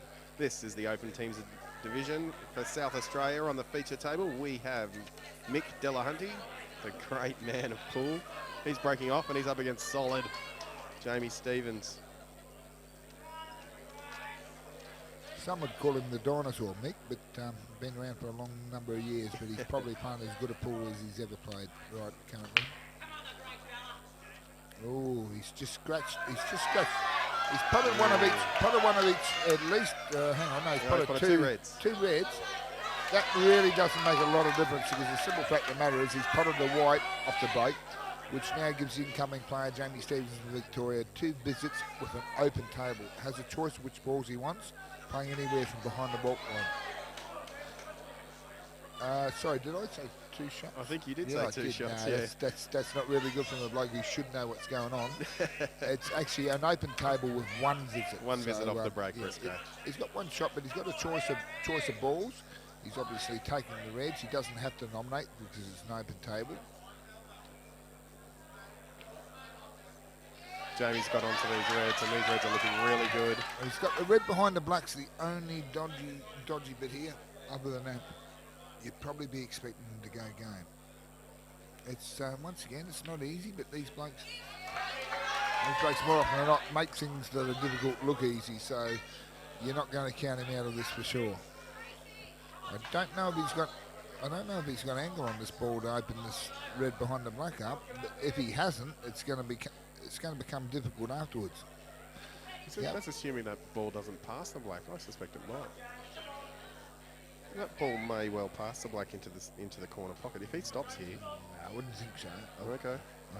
We'll see what he does here. Doubt it very much. If he plays stun, well, it does. Okay, so no. He screwed back, it didn't. Now, what he's done here, he's committed himself 100% because now he plays the ball in the centre pocket. Rolls a little he bit forward relies on getting an angle to come into that combination. on the second last red. Then he has to come into the black and the red, but he's relying on a little bit of luck as well. I mean, as good as and skillful as these blokes are, you still don't know exactly where the ball's going to end up when you're playing from a distance and kissing into 2 or 3 balls. So he needs a little bit of luck on the next shot. He's left himself the desired angle, that's fine, but we'll see what happens after this. This is one of those things you just need to get a result, don't you? And I hate to say it, we say it all the time, but if you get down to 1 ball left, he knocks us in and doesn't get on the last ball properly, he's probably going to lose the game. Stunning across into the yellow and black. Oh, look at this result. Oh, I think he's done it well. What a result. That is perfect. Yeah, that's a huge result. Didn't move the red ball at all. Just moved the black out, but knew the white was squeezing off the black over towards that direction, which would lead the red onto this corner. Just has to be careful here. He can get himself into trouble. Yeah, there's still a little bit of work to be done here. Ideally, he comes square into that yellow. he wants to pop this and stun straight into the yellow, probably closest to the red, and hold for the black into that pocket. So he's stunning into the, and that's perfect. Absolutely perfect. Absolutely brilliant. Well, they don't call him solid for nothing. This is Jamie Stevens at his finest. This is a fantastic out. Great out. Bit of a smile. And that's one of the outs that you don't see people down the pub making because they put all their eggs in one basket when they've decided to go game. They had to get results, and they did get it in the toughest circumstances of all time.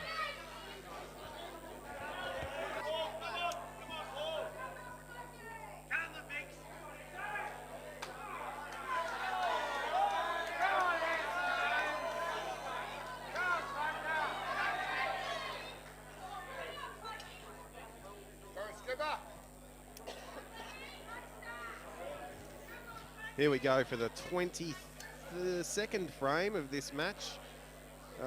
It's South Australia versus Victoria. And, Paul Clack has just gone straight in off. Paul Clack has just broken off and not really got much of a result. He's scratched there. He's playing Paul Hancock, hands-on, from South Australia. What's the score, Greg?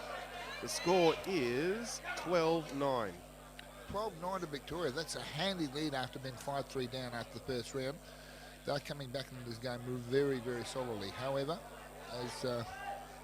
as Greg just said, we've scratched off the break, and Paul Hancock has an option anywhere in hand behind the baulk line, open table, 1 shot, but they're not that easy. They're not that easy. No, the break didn't really spread out there off that one, which is a bit of a surprise actually from Paul Clack's break. He's got a pretty mean break. Yeah, he has. He's got a solid break. It was a bit of a mishit actually. That's probably why he went where he did.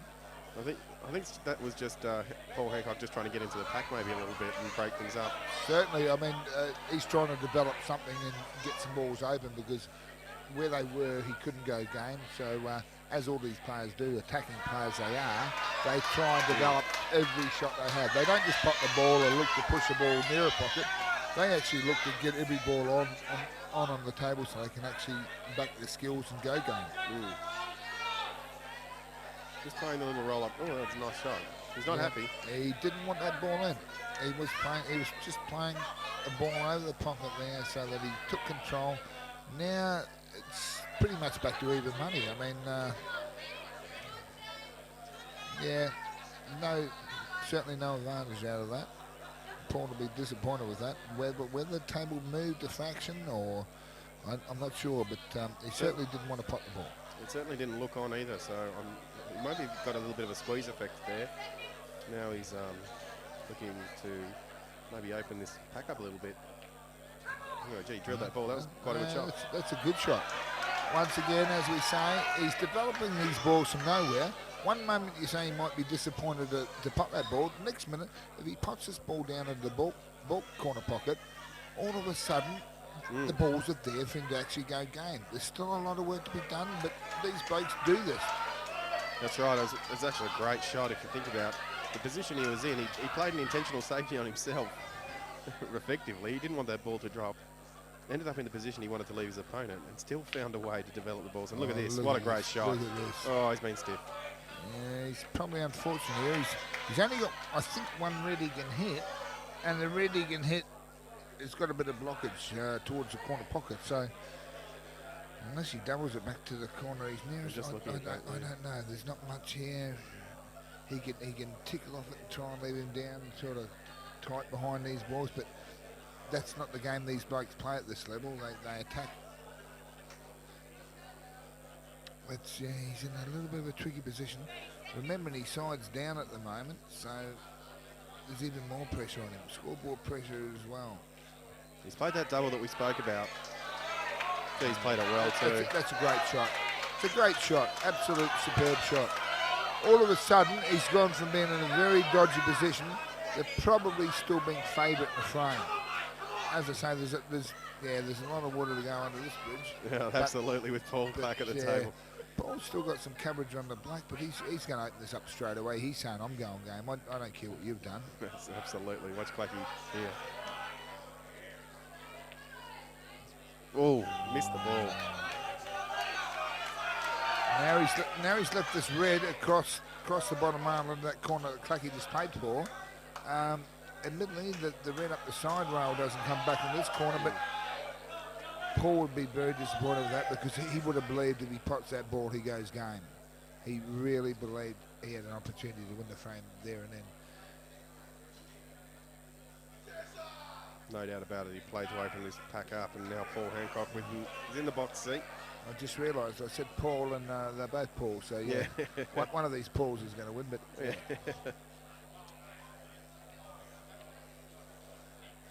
Oh, I'm not sure that's good enough, JR. He would be bitterly disappointed, absolutely furious on himself there. Because if he didn't win the frame there and then, which he was probably never going to do, he had a chance. All he was trying to do was block the pocket, cover the pocket. If he gets that red over the barrow, he almost certainly can't lose the frame.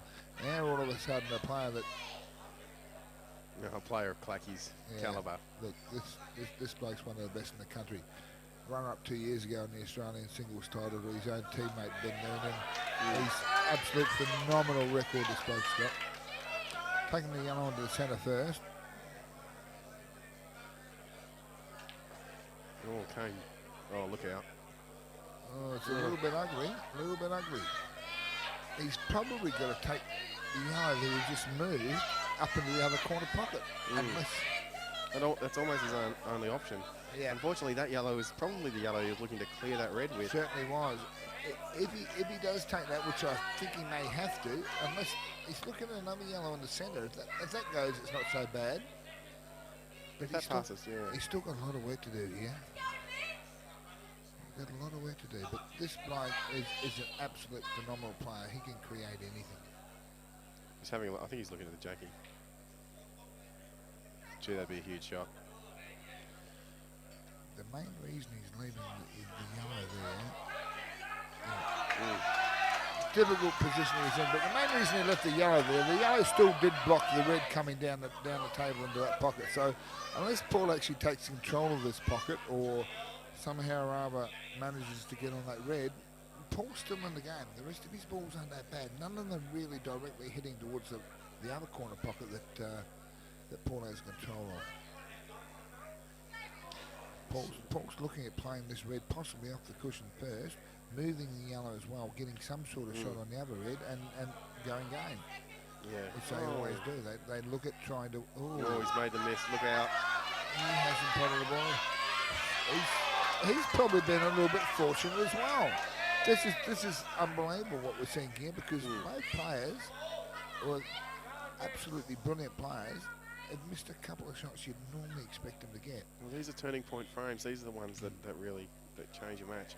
When they don't miss, it's kind of normal. But when you've got something like the pressure of the team pressure is huge for these guys. Admittedly, the train that Paul just missed was a very tough shot, but he left himself in a position where he had no option but to play that. So now he's in a situation where things are getting tougher and tougher for Paul. Paul Clacky, that is. Oh, there it is. I think that'll be the frame now. I hate to say it, but I really think that's probably going to be the frame. He's left Paul Hancock hands-on, as he's affectionately known, with this red down the rail, with a big bucket because he's got the red to guide it, and he's really only got to get on the black, which goes into almost every pocket. The SA player on the other table as well is now on the black, so looks like a bit of a comeback's on for the SA now.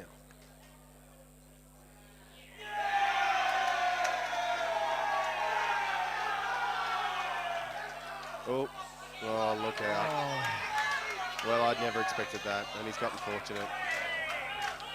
The noise you heard earlier was the SA player actually putting that black away, so the current score is 12-10. Well, this is absolutely unbelievable what I'm witnessing here. I'm looking at two of the finest players in Australia, and they're just feeling the pinch. I can't put it any other way, the fact that they're really feeling the pressure. Paul Hancock's just missed a ball you'd think was a certainty and missed it by a long way, clipped the outside of the ball rather than inside. But he's been fortunate enough where he's left Paul Hancock in a very, very dodgy position. Paul Clack. Left Paul Clack in a dodgy position. Clacky looking for a safety. He can just, that's a great shot. That's safe on all counts. Oh, tell me how good a shot that is. That is absolutely, from where he was, he's had to clip off a ball, run off the side rail. You must hit the ball after contact, get back into the middle of the table and snook him on 3 different balls heading in 3 different directions is absolutely phenomenal. But that's the class of these blokes. That's one thing I have to say about Paul Clack's game. He's so capable of playing that kind of shot. Maybe he can. I think he can get across the face of this. Even to not leave a pot is just a great shot. That's a nice shot from Paul Hancock. He's just saying, okay, well, I have control of the table here. Happy to leave Clacky a long pot. Left him on the nameplate. Great shot. He's left him no shot here, so regardless of how good a shot that was from Clacky, Paul's just left him in a situation where, so you try and do something here, you genius, because there isn't anything here. But he'll try and find something. I reckon Clacky's going to try and play this yellow inside this red here. Oh, just looking to cover. He's looking to get a little bit of a smother on this red. Now you might turn around and say, have a look at where he's left him. He's left him no option on the other 2 reds, I don't think. He's forced him to play the red. If he had got the complete smother on that, it was a snooker again. It's it's a gem of a shot again. He's just such an intelligent player. He's definitely snookered on this ball past the black. The only ball he hits one over this corner, but it's coming off the brace. Okay, Paul Hancock's probably favourite to win, but That roll. He's This is on the tough. ball in the middle, is he? Oh, he's on the ball. He's on the ball into I the middle. think, yeah, he's on the ball in the middle. You can't say he's got lucky. I mean, he would have been unlucky if he didn't be on it. But yeah, just such high quality. So the two Pauls, Paul Hancock and Paul Clack, battling it out. Paul Hancock with a bit of a tricky one into the middle. Take this match down. Oh, it's just dropped. Bit of a scream goes up from South Australia and then sudden silence. They are hanging on every pot. You'd certainly expect him to finish from here, but Thins off this, it's still tough, I think. yeah, it's not easy. He's going to be playing the black into the top corner pocket, you'd imagine. Just trying to guide it. That's what Nice shot. He's just giving himself a nice, what we'd like to say is a basic shot to the corner pocket, but you know, as I say, down the club on Thursday night, this is a certainty. Yeah. Here you've got a lot of pressure on, but this is why these blokes are the ones playing the shots, because they knock them in. Oh, he's missed it. Oh, and he cannot believe it. He drops to the ground. Now, I hate to tell you this, but exactly what I just said, that is nothing other than pressure. Scoreboard pressure, team pressure, whatever. He's a phenomenal player, Paul Hancock, and you're ducking the knocks at a 95 out of 100, but on this occasion, he felt the pinch. Now, Clucky's back at the table, and he's a chance to extend Victoria's lead. Just to give it an idea of what these players go through on every shot, you'll see a lot of them have tea towels with them. Your hands tend to sweat when you're on the table, makes your cue sticky. You tend to shake if you're under pressure. It's very hard to stay still. Your arm feels like it's about 300 kilos. Making those shots, and that's why you'll see he hit that really hard, and that was why. Even this isn't too simple. He's got the choice of both balls, but he'll take the ball in the centre, I'd imagine. Now he's got to take the ball up the top. This is it's no soda. You know, these things aren't simple when you've got the pressure. You'd be backing them to knock these in all day, every day, but once again, we see what pressure does to people. Just a quick update, Mark Williams has just gone game for South Australia on the other table, so current score is 12-11. To Victoria, I hope. Yes. Oh, thank God for that. Anyway, it's either going to be 12 or it's going to be 13-11 after this frame, which will be three-quarter time. If it's 12 all, we go into the last quarter, 8 frames to go, level pegging, or Victoria's going to have a handy lead of 2 frames. Lovely shot. Look at this ball coming around. Oh. Now this is a really similar shot to the one that Paul Hancock had. Similar shot, probably a harder shot than what Paul had actually. He's got more angle. And he's got to make position. I don't think position's going to be a problem. Drilled it. What a great shot. The crowd goes wild. And he played that ball like there was no chance it was ever going to miss. There was absolutely no chance that ball was going to miss because he landed fat on the bloke. And the Vicks consolidate their lead. The current score is 13-11, and we are coming into the last round. I hate to say it, but I am biased. Go Vicks.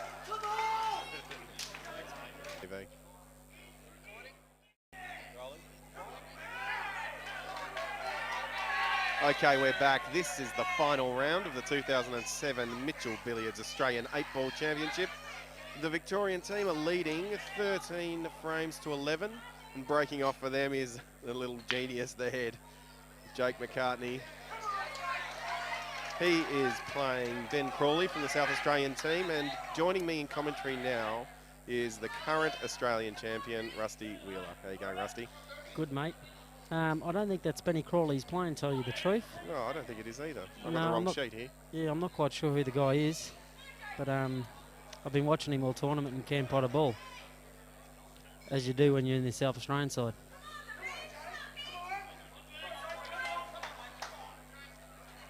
We better be quick because I don't think he's going to get a shot.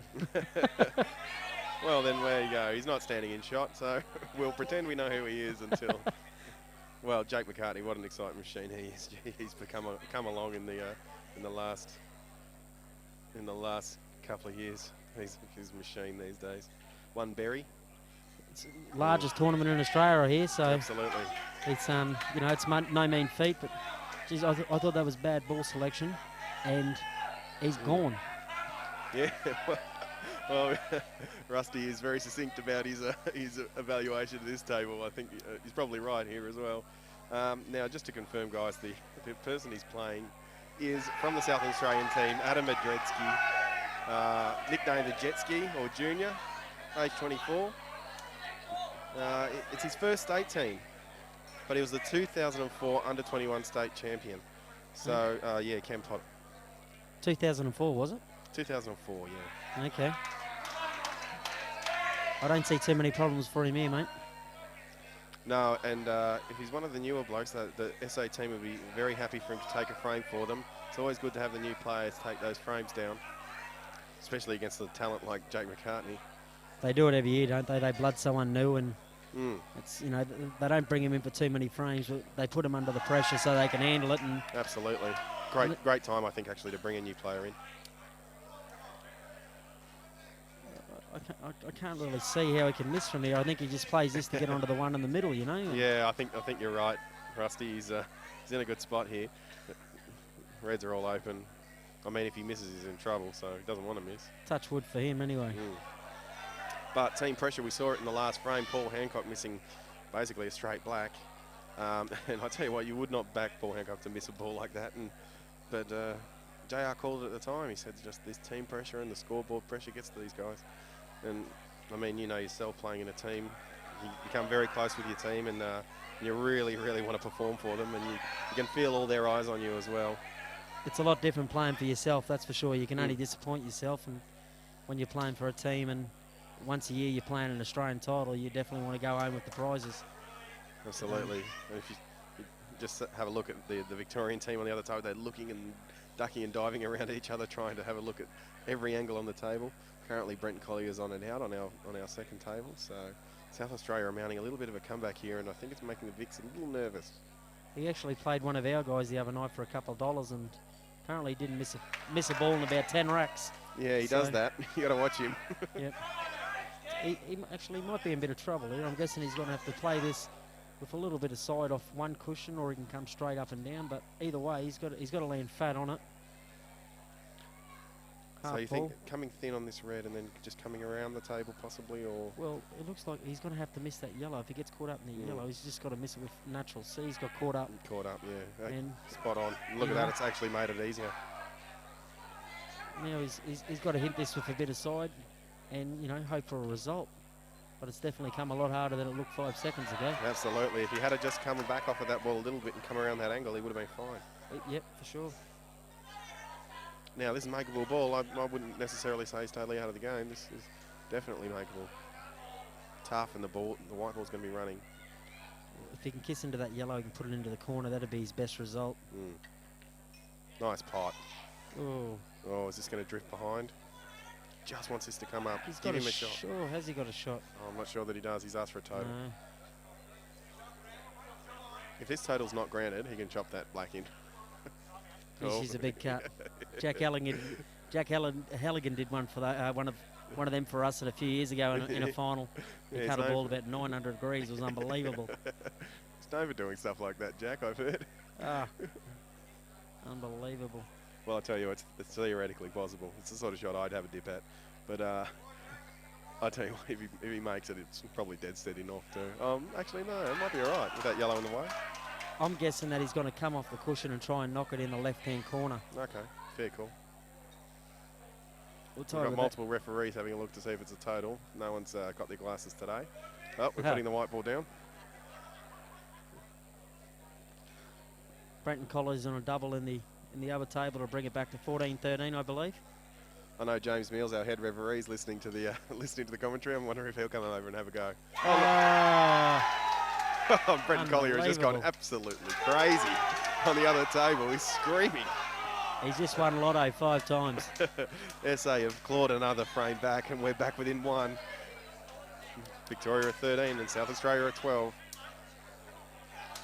Geez, this is a hard shot up and down. Adam Andreski for the up and down cut. if you up down and cut this into the centre pocket, you're a total genius. That's what he's playing for. I think it's a lot harder to control than the one off the cushion, though. You're definitely going to get full contact that way, aren't Here you? it is, looking for a chop. Missed it. Jake McCartney. You don't want to leave a kid like this table. You couldn't have enough on him to go out from here. Not so sure about his first pot. I assume this one goes to the centre. If that's the case, then yeah, I'd put a lifetime on this bloke to go out from here. But You think he goes in the middle?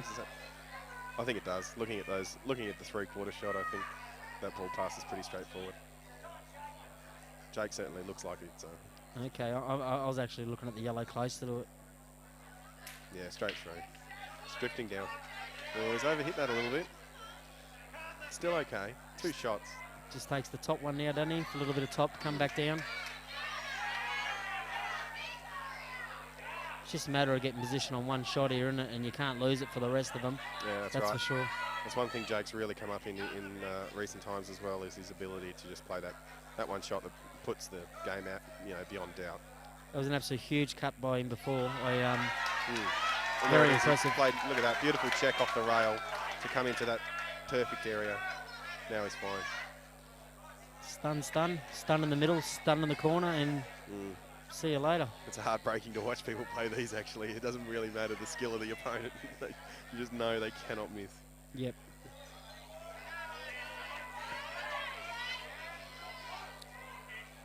He's a big chance of making selection in the Australian side again, I think, this year. With I think he shot 66% or something in the teams, I'm not surprised at all. Jake McCartney making the Australian team in his first year is a magnificent effort. And then I believe he made the quarterfinals of the World Juniors. Just keeps getting better and better, this kid. Yep. His father was a great player too, apparently. Yeah, we were speaking about Wayne before. And yeah, it's quite good. JR was saying that he thinks now that Jake's probably surpassed Wayne in achievements. But I know Wayne's here today watching on, so...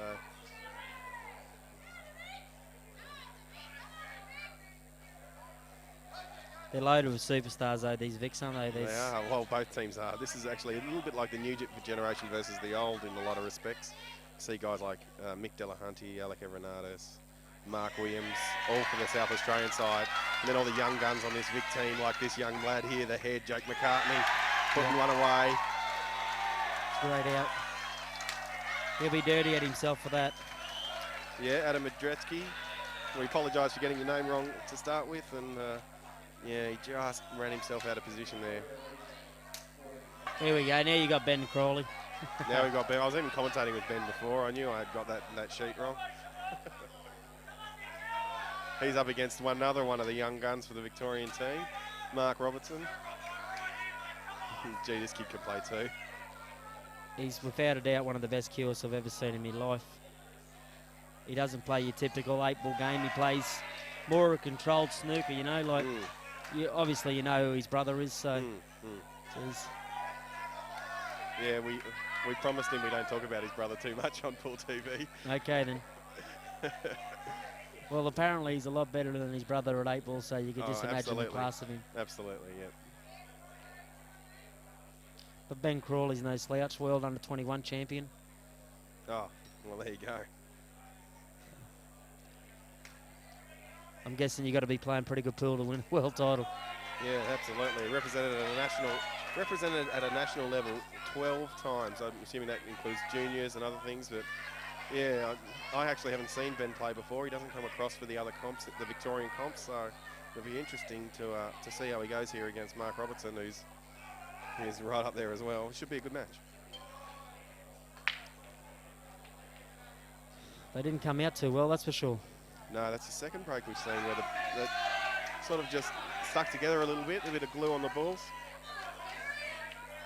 Yellows are the ball. It's just a matter of getting to that middle one to go into them yellows around the black, isn't it? Well, that's what he's must be looking at. I think he's okay here if he just plays this one forward into the centre pocket. I think play the one near the ball line into the centre. Just roll through for the one next to the corner, is it? Or up in the middle of the top pocket, I should say. I think that's what you're seeing do, yeah. That looks like what he's going for.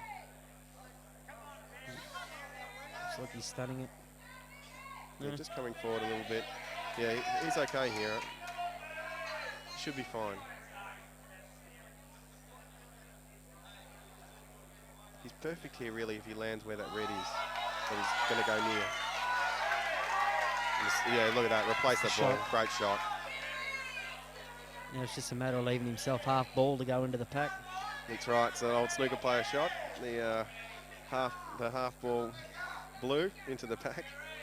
And it actually looks like that black on the bottom of the yellow on the bottom of the black will come off the red, decrease into it towards the pocket, so he could sit sweet here. Look for a good result. Actually, the yellow he probably is most worried about is the one that he's going to hit off this little breakout. That's the one that could end up in trouble. He needs to get nice contact here. Worth having a look at this pack, I think. That's what he's doing. Having a look at just wants to probably come in on the left-hand side of the pack, or as you look at the top, the downside of the pack. If he hits him in the middle, he stays on that yellow on the rail to get position if it doesn't work out for him, you know. See how he goes. Perfect. Yeah, perfect, right there. Oh, I'll tell you what, if he's landed on that ball, that's a great shot. No, I don't think he has, actually. He's having a look. Just asking for the ball to be clean. A little bit of a tactic there. I quite like that tactic. Just getting him to move. Maybe the next time he looks at it, it might be on. I've noticed people do that a few times. The old trick was if they're a touching ball in the same situation, you get down and you drag the felt back just to make sure it wasn't touching, you know. That's something I do in the pub comps. Yeah, see, there you go. You learn something new every day. Now we have a look and you just get down and pot this. No worries. He's I think he's on it. I think he's on it. What does he just control the frame? Oh, I don't think. Do you think it's on? Do you? Personally, I think it's on. Well, it must be. Yeah, look, he's straight down on it. That was a lovely shot to get onto this ball. A little bit fortunate, but that's what you need. You need results. Oh, what a shot. What a shot. Jesus, deceiving looking from the angle, isn't it? Yeah, the overhead is pretty deceiving. That was a bit. I sort of know that things can look a little bit funny from the overhead, but you can see why this guy's represented Australia 12 times. Yep. Just the drawback now. 12 inches, black in the corner. Happy days, line up in the queue. That's it. The Vics have gone a bit quiet. Looks like they've got control of both frames here, South Australia. Well, I know they got one of them anyway. And he's not come back far enough there. You notice he pulled out of his shot when he had it. Just stood up a little bit, probably feeling the pressure as well now. I mean, this should have been an easy shot, and he's got, I don't like these shots. I'm guessing he's, he must just be half ball. I'm thinking he might have to jack you up to miss the middle, but... Yeah, I'm just thinking, no. It's got to be close, surely. No, it's all right. Nice and fine. Oh, hello. No. We've seen that the table tends to drift towards the inside of that pocket on those sorts of shots. We saw that Steve Woods shot, a similar shot to that actually, do exactly the same thing. So it seems to be a little bit of, I'm not sure if it's the nap taking it at that pace or... Well, he did say to me he thought there was a bit of a roll on the spot and cushion. I did notice a little bit of a roll as well. I'm not sure that on that shot whether he just missed it straight up, to tell you the truth. But maybe a little bit of the nap taking it away there. Well, that doesn't really matter because Mark Robbins is at the table. He's playing for Victoria, and he's a very dangerous player. He's got a whole game, this bloke. He's got creativity. He's got attacking power. He can play safety. He never misses a long pot. Got beautiful cueing. It's a great hit. Coming out a bit too much, though, I think. Probably a little bit more than he would have liked, but he's still okay. Just going to stun into that red. He's going to career it over towards the black. That's the only thing. Yeah, he's a bit worried about that, I think, and probably fair enough. Maybe he just rolls this in, maybe. That red definitely doesn't fit underneath the black. I'm just having a bit of a look at the table in real life to try and establish that. I'm guessing if he stuns into that red next to it and then uses that red to come off two cushions for the other red and then sucks that red for that bottom rail red and then works his way back up to the table. I have no idea what you just said there, Rusty, but... Well, this red here to suck into the... just the stun into that red next to it. Just like that. Just touch into it, okay. Now to... He hasn't really left himself the angle. I see what you mean now, yeah.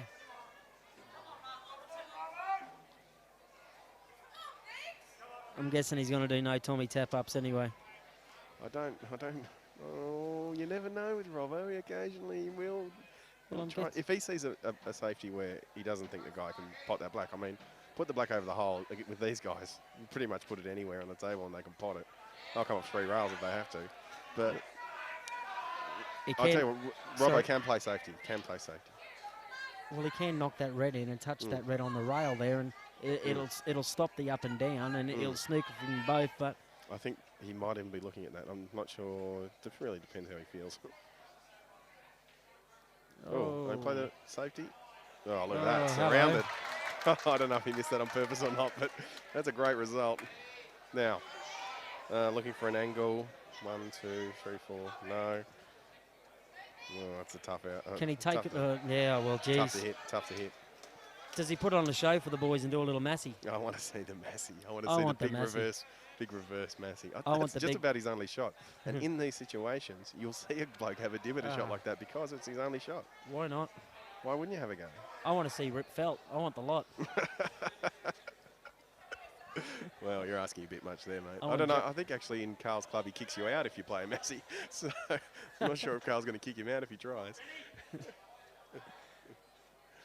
He's having a dip. What have we got here? Here we go. Have a go, G.I. Joe. Knock it in, please. Oh, he had a go. He just overhit it. I'm a little disappointed he didn't take a little bit of time to make sure of that because there's a couple of guys in the room that could have made that shot, I think. And actually, Mark Roberts is one of them. He's not bad on the Massey. It was the TV shot, wasn't it? Mm. He's still left him in a bit of a situation. He's got to nick this pretty fine. It's close to the ball. He's got a couple, I wouldn't say dead ones for this guy, but you'd expect him to pot out from here, wouldn't you? Oh, yeah. Yeah, you'd have to think so. 2 shots. He's got 1 ball along the rail here. Lean. I think he's looking at the top one to knock that one off the rail. It's going to come around naturally for it.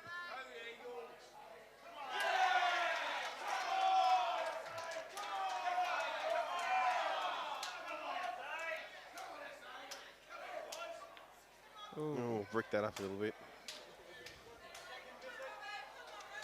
SA have just got a frame back thanks to Alec Evernatis, the Iceman. So the current score is now 13-14. They're back to within a frame and Mark Robinson's only got 1 shot left.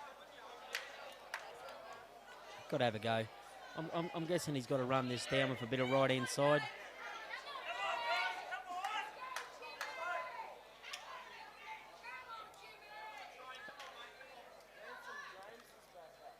I've seen the double-double they did before. That was unbelievable. Yeah, it was amazing. I love it to play that double their way to victory, and he didn't find style before, so never really write him off. He's taking his time here.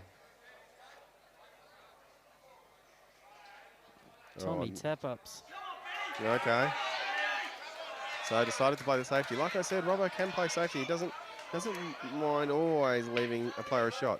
Now he knows he's got a covering ball there, the ball closest to the black spot, so the up and down is tough. It's not impossible, and quite frankly, in this situation, you almost expect Ben to make it.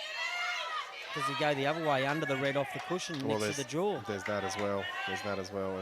And that's a matter of opinion. I mean, whatever you feel more comfortable with. It looks like he's looking at the up and down, and I'll tell you what, looking at the up and down from where he's standing, that red looks like it's covering a lot more than it does on the overhead. How about the triple? He's just got to knock this red and leave him under it. Safety. Just taking your table position here. Not going to take any big risks because I think that's the right thing to do. If he goes for the black and misses, he leaves that ball over the hole, Robbo can go out. Now Robbo's got work to do. Well, if he knocks the double in, well, it's happy days, isn't it? You can come off that red, knock that red along the rail and have a go. So. Robbo's having a look now. He's obviously had a little bit of a sneaky plan the whole time from the way he's lining these balls up. I think he might think that ball passes under the black. Pretty risky, but I'll tell you, he's having a look. He doesn't mind this shot at all. I think he's going to try and get them both out. And he needs half ball the other red to clean them out. That's a big ask, I think, but I think you're right. He did. Oh, look at that shot. He's even landed on the other dead ball. That's a massive shot. Great hit. Showing his class. That is unbelievable. He has played that ball into half ball into the other ball, broken that ball out and landed on the third ball, which was dead over the pocket. Well, this one wasn't quite as dead, but he got the position. Wonderful shot. It landed fatter than my first girlfriend. It was absolutely beautiful. Yeah, he's a dead set certainty just about to go out from here. I tell you what, Benny's got to be asking himself though, why not? You never know if you don't have a go. You've got to take on the triple or something. You know what I mean? Yeah, that was interesting. That there's the two mindsets there.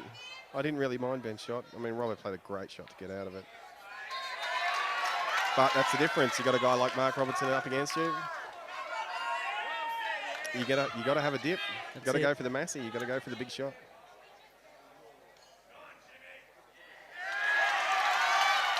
The crowd's really behind him now. This is to put Vic's 15-13 up, so they keep that two-frame buffer, which is just so precious in this kind of match. I'm guessing 16 as well, because the opposite table they look like they're out as well. So all of a sudden, he's pulled up short. There it is, Mark Robertson. He manages to get that one over Ben Crawley, and the Vics are very happy about that. They're 2 frames away from a national title.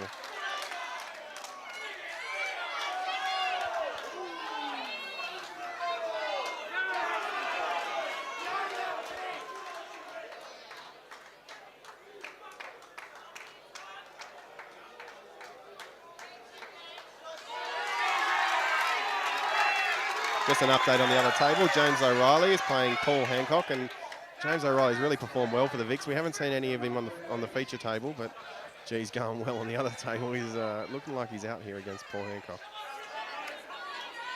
No, actually he's up against Mark Williams. I have to correct that. Paul Hancock's just walked across to over here to our feature table.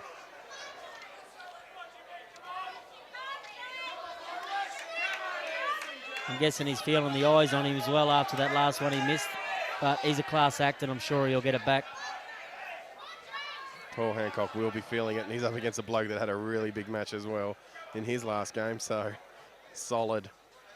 Pool TV commentator, all-round larrikin. Jamie Stevens. When I first heard about him, I was thinking he was a 6-foot Tongan, but Yeah. I was wrong. No, unfortunately not. Talks like one.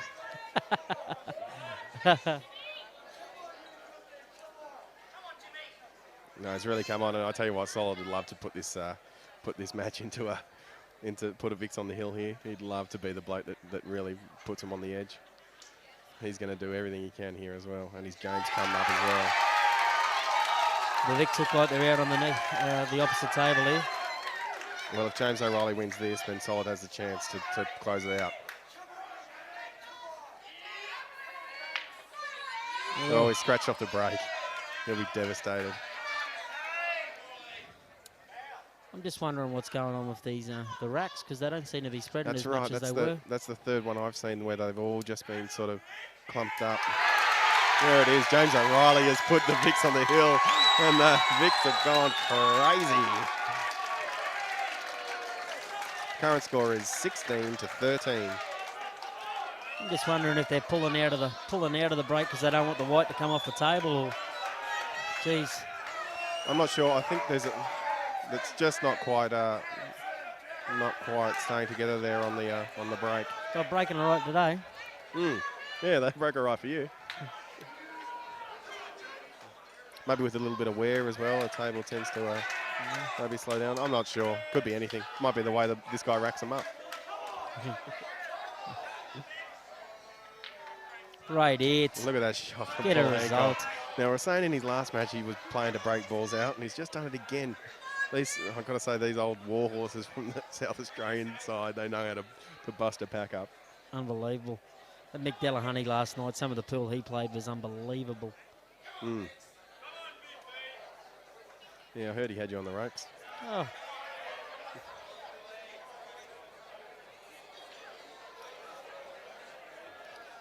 Is he? He's still got this bottom red next to the yellow. Is his only trouble, isn't it? And he can use that red next to it on the left-hand side to bust that out. Yeah, he's got a few options. There he goes. He's just figuring that bit out before he rushed into this next shot. Sensible thing to do. So now he's landing absolutely perfect for the next ball. It's a great shot. roll this one in and then, okay, I see what he's doing here. It's a good shot. He wants to land just a little bit topside of this one. It's the ball after this that he's worried about. He wants to be able to run through it and knock his dead ball out. Preferably stay on it, I dare say. He's always got the option of the long option if some things go wrong, though. I think he's landed with pretty good angle here. I think you'll see him drill this ball in a little bit, try and get a little bit of stun off it and maybe get onto that ball. There it is. Great shot. Great shot.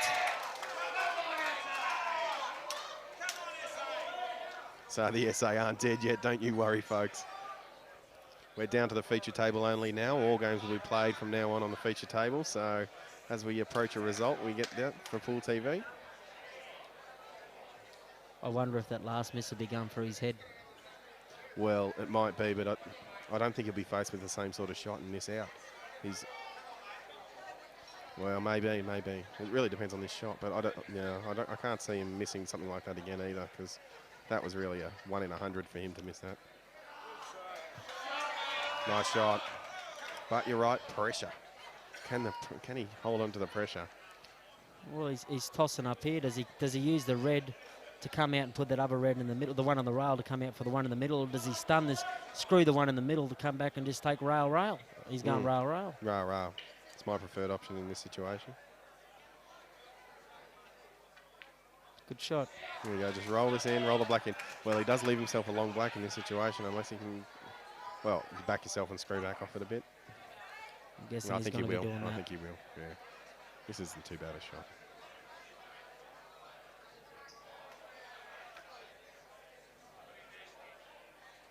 Get in there. Played it nice and timed that really well down the rail. Now he's left himself perfect. Just got to drag this black in, doesn't he? Yeah. If it misses, well. He's still okay, probably. Well, anything can happen, but there's a little bit of someone yelling out in the crowd just as he got down on his shot. So he just got up again. Sensible thing to do. JR's put him up to that, no doubt.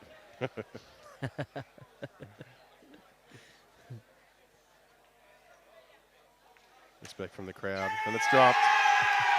Fair enough.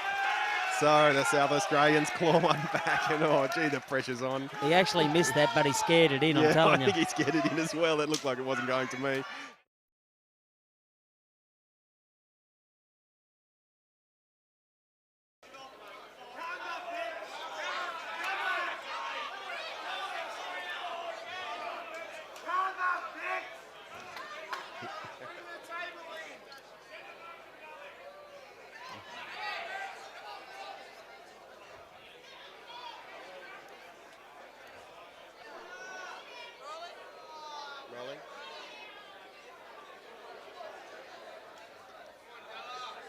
Okay, here we go. This is the 2007 Mitchell Billiards Australian 8-Ball Championship. We're in the open teams event, and South Australia are trailing Victoria, 16 frames to 14. Victoria are on the hill. It's a race to 17. The old warhorse, Mick Delahunty. Just a bit of an announcement about players shouting out during the shots there from thing, and a respectful clap from the crowd.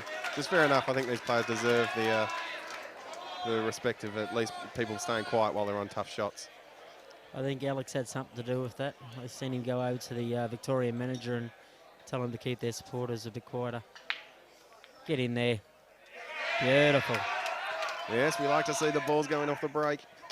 That was a lovely little break actually from Mick. He didn't overhit it, he just sort of stroked it. He doesn't touch him, mate. It's unbelievable. And he got a better result than we've seen any of the guys previous who were smashing the thing at about 1,000 k's an hour. He'll knock this in with. He'll knock the rest of these in with a stick, I think. Off a tree, that is, not the one in his hand. Yeah, he's a great player. He's elected for the rest. This is the first time we've seen the rest for the entire match. He's actually telling me he hates the rest. Really? Oh, so that's why he's not looking happy. But I'm guessing he's used it a couple 1,000 times.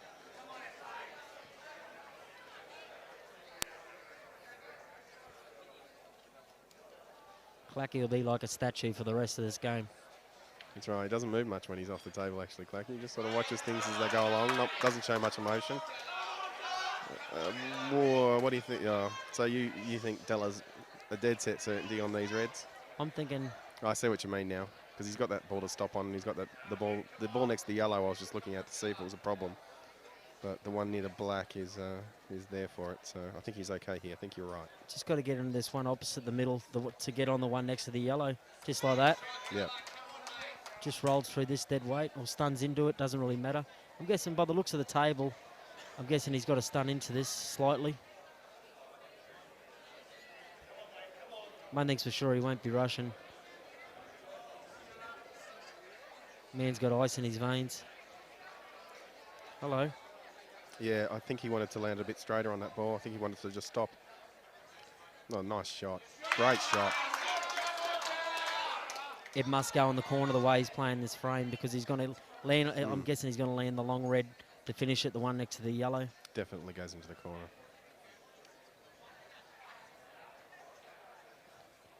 We want it to get to 16, surely.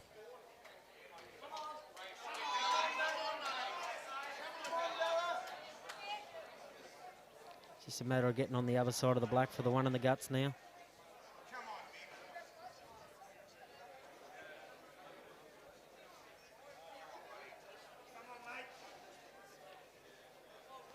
Every one of these Victorians can't wait to get up there. Look at them. No, they are actually hanging on every pot now. Get up, you're not hurt. Beautiful. Good little shot, actually. He's landed perfect now. This is the angle he wanted on it previously, I think.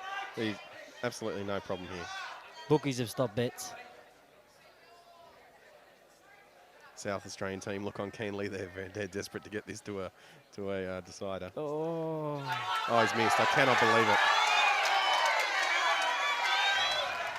I cannot believe he missed that, and I don't think he can either.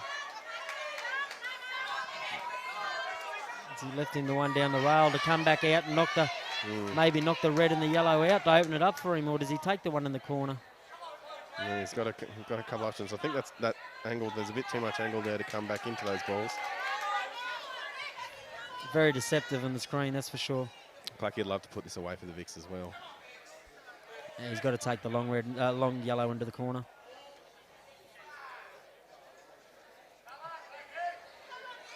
I reckon this guy played absolutely unbelievable at the Worlds a couple of years ago. Yeah, he's a great player. I've seen him play the best pool I've ever seen. It's been played by this guy. He doesn't leave much to error with his queuing though, does he? It's just, No, just very. a short stab and just drops him in. Very compact. Safety. Plays a safety. He's happy to leave Mick under pressure. Probably not a bad little option. What do you do with your Mick here, Rusty? You hit that red off the yellow on the right-hand side of it for the guts and suck back with bottom left-hand side. Well, that's what I do anyway. Yeah. But I'm guessing he'll do something. I can't see what he's doing. He might be going to the. He might be able to get that in the corner, can he? Oh, huge shot. Or can he? Oh, they put it off the red. How's that? Yeah, well, that's the shot. That's what Pot he's it off the inside of the red. Just need a result. Oh, went to put get it off the yellow. Oh, away. look out. Oh, that'll be it. A wry smile on Della's face. He knows that is not this is not the bloke you want to be giving two shots to. Now it's about closing out. Can Clacky close out this match? This is where the pressure really starts to mount. The Vicks are there, arm in arm, behind the table, all looking on. Well, I said the bookies stopped betting before, but Right. I'm guessing they're going to risk it again. Yeah, that's right. Well, the bookies are just losing a fortune at the moment. The Vic team looking on. A little bit of George the Monster Zamoya in the crowd there as well. Special guest star.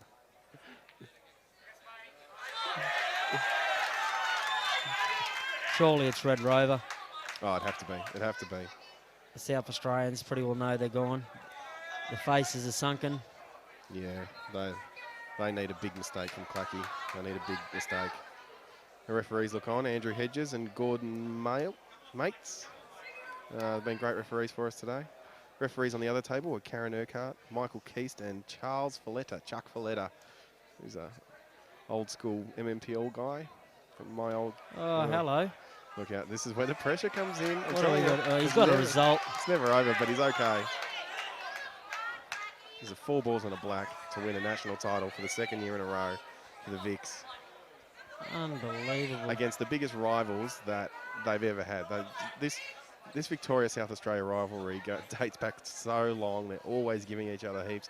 Every tournament we have down here, the South Australian guys will come across, play against the Victorians. If a South Australian guy wins, then it's all on. You know, the Vics and the SAs often have the teams will play off against each other just in the normal season, just for a laugh or for some money or who knows, you know. The thing is that's what makes them such class players, because they're playing each other all the time. Yeah. And half the team have lived in each state anyway, you know. That's They've right, played for each other, so that's why there's such a rivalry as well, you know. Yeah, that's right. There's a little bit of toing and froing. I know Mick Delahunty played for Victoria at one point, I think. Mark Williams played for Victoria at one point. Brenton Collier played for Victoria at one point. Off the red, is it? Oh, miscue. Oh, hello. Can you believe it? Call the cops. I've never seen anything like it. Has he left that red on the... No, it's off the jaw. He's okay. Come on, Mick, knock it in. He's just got to make this pot. Look at that. That is... What happened? Did he just forget to chalk his cue? I just don't... Was he playing with too much side? He's looking at the cue now. Paul Clack just can't believe it. Got a very small tip on his cue, so would be prone to a little bit of miscue. It's drifting away. No, that wasn't it. Well, Clacky gets another chance to put this one away. Oh, what do you reckon, Rusty? This isn't easy. He's got the double, or does he just lay off the yellow and try and cover the red?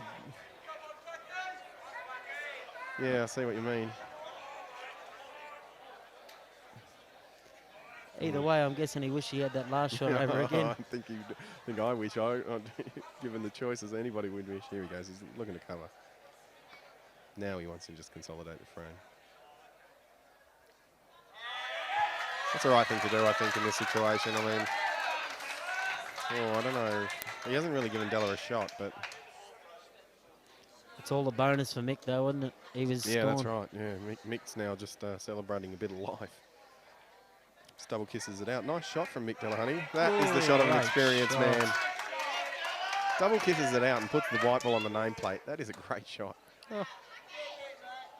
It ain't no easy shot, that cut in the guts either.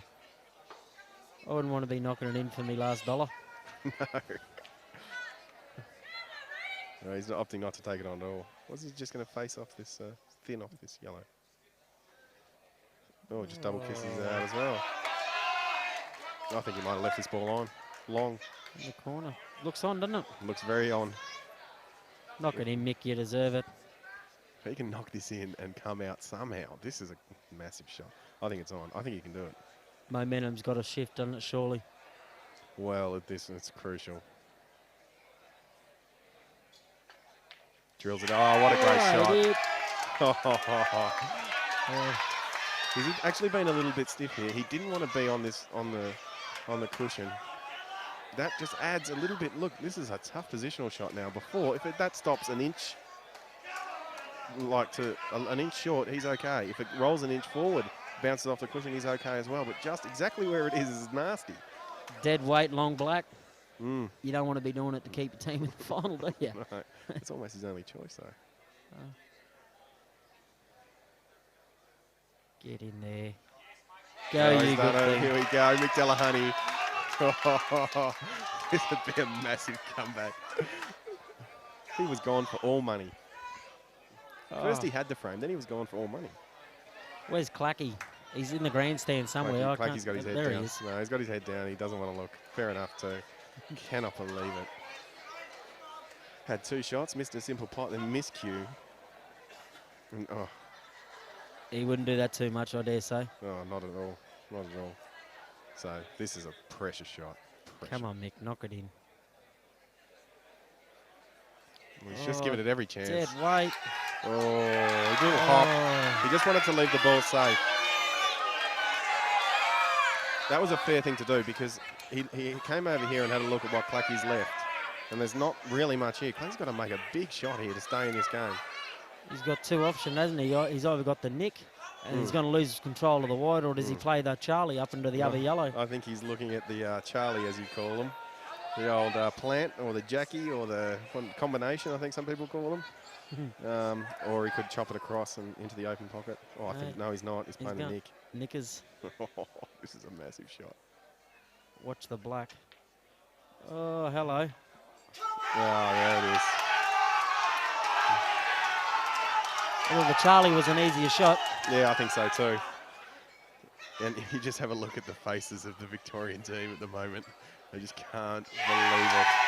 South Australia, 15, 16, they're within a frame. And I think we're going to start calling him Lazarus Delahunty because he got away with murder there.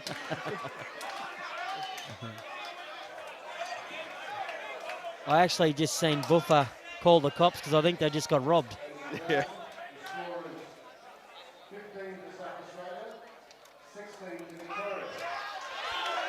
Interesting matchup, interesting player on the table. SA are going crazy. They're absolute screaming the house down now, aren't they?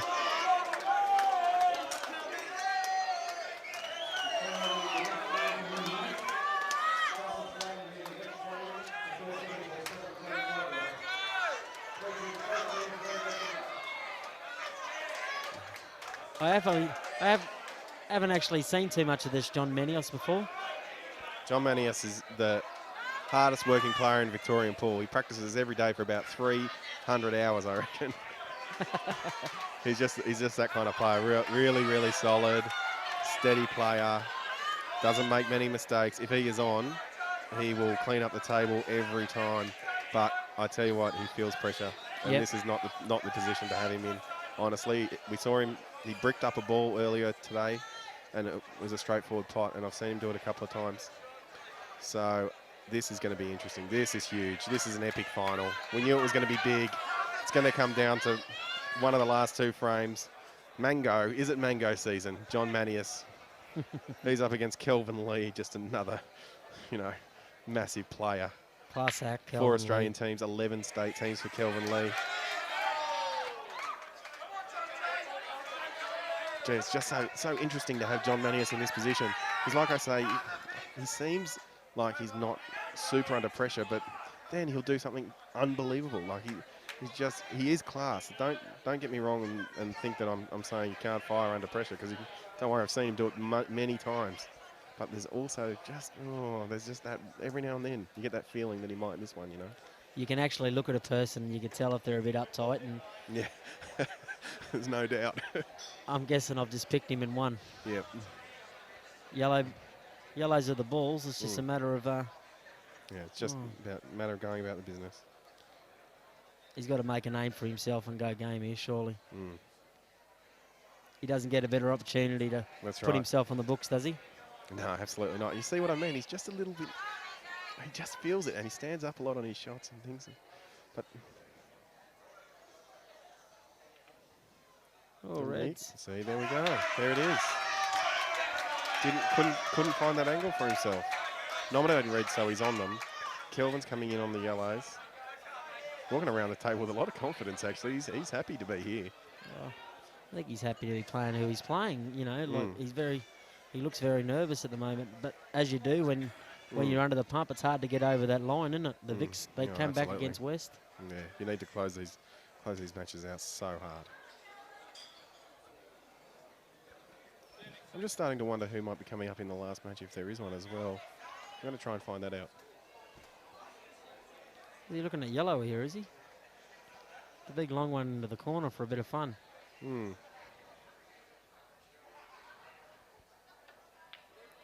Oh. Oh, there we go. And Manius, he didn't move after that. He missed it. He sigh of relief. He's got another chance. The table's looking better than it was too.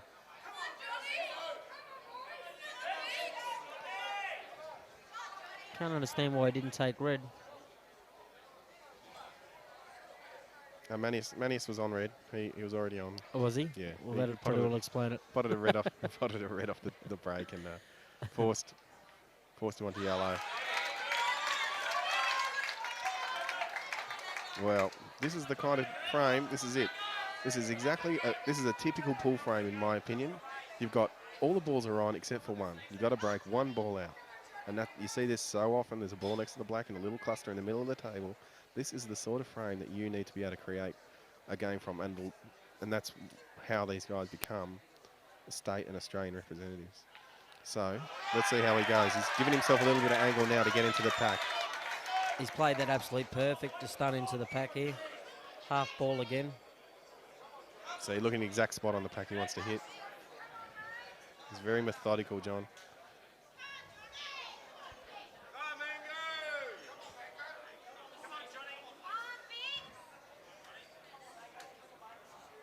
We'd like to see 15 all, surely. For him, I'd like to see him go out, but for the crowd, we want 15 all. Oh, 16 all would be great. Or 16 all, is it? 16 all, yeah. Jesus, I'm on fire. This is the shot. Hit exactly where he wanted to hit. Didn't get a result. You see, he was aiming exactly on that yellow ball, and that's where he hit it. And that's all you can really ask. If he doesn't get a result, that's bad luck. But he can still pop this red now. It's on. I can't understand why he wouldn't play that one on the rail, but a left-hand side into the black to hold for the red into the corner. I'm guessing he's playing. Oh, yeah, you could do it that way. So, good thinking, actually, Rusty. I guess that's why you've got an Aussie tie line to your belt now.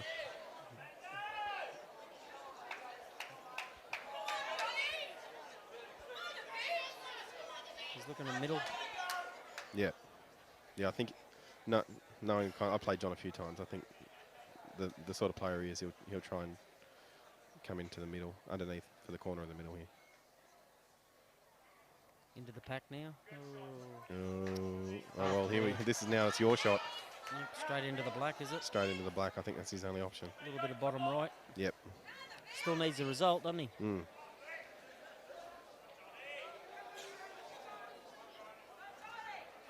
Needs a good result. We saw a result like this where Jamie Stevens did not exactly the same shot, but a very similar shot. It was this sort of shot where you have to cannon square into a ball and stop. And if you miss the ball either side, you're pretty much gone. And Jamie Stevens hit it dead on. And the Vicks went crazy. You watch the Vicks go up if he lands on this red. He hits the black on the left-hand side. It's going to create it as well. Yeah. Here he goes. Right Awkward inside, queuing. sorry. Gee, this is tough. John Manius.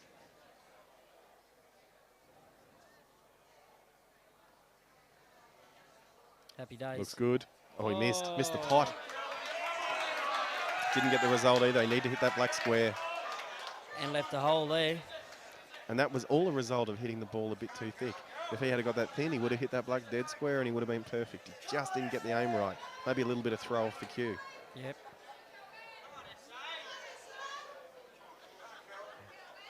I'm backing him in from here, surely.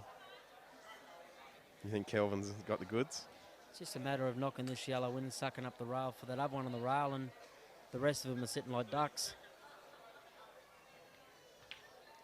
Now, his nickname's E.T., apparently. Can't understand why. Yeah. You know, the extraterrestrial about him. I haven't seen any of Kelvin's game, actually. Have you played him much in the past, Rusty? I played him in a few Australian titles, as in teams events, but he's a solid player, mate. You can just tell someone when they're queuing, you know, very intense. Oh, cheers. Yeah, he's looking good here. Just the way he walks around the table, he's just got confidence. He's got to take that bottom yellow, I think, because he can't hold for that other yellow if he takes it under the red now. Just stun it, take middle, and then work your way up. Yep. Or is he going to stun and go that other one middle? Oh, he is. A couple of choices. Sick of these people making me wrong. Yeah, well. Come on, Calvin, knock it in.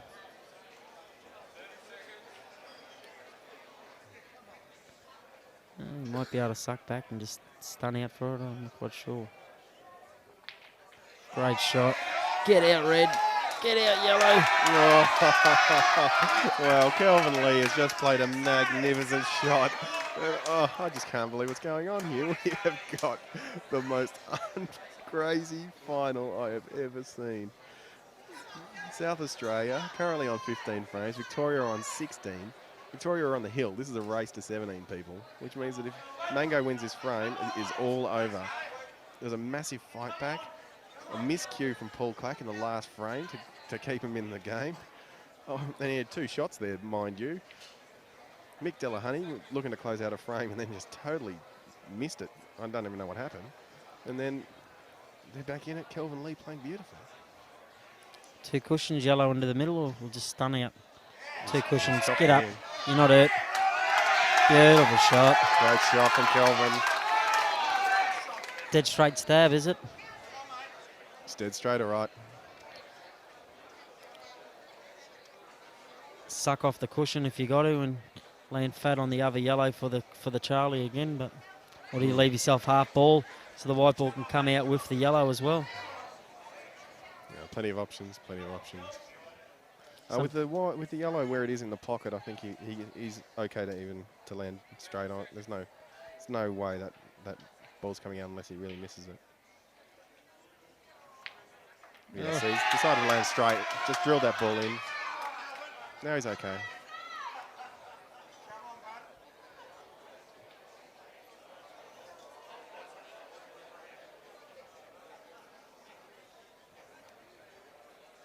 Okay, I've just been handed a note by James Mills, the head referee. If there's a draw, if Kelvin wins this, it's a 7-frame playoff.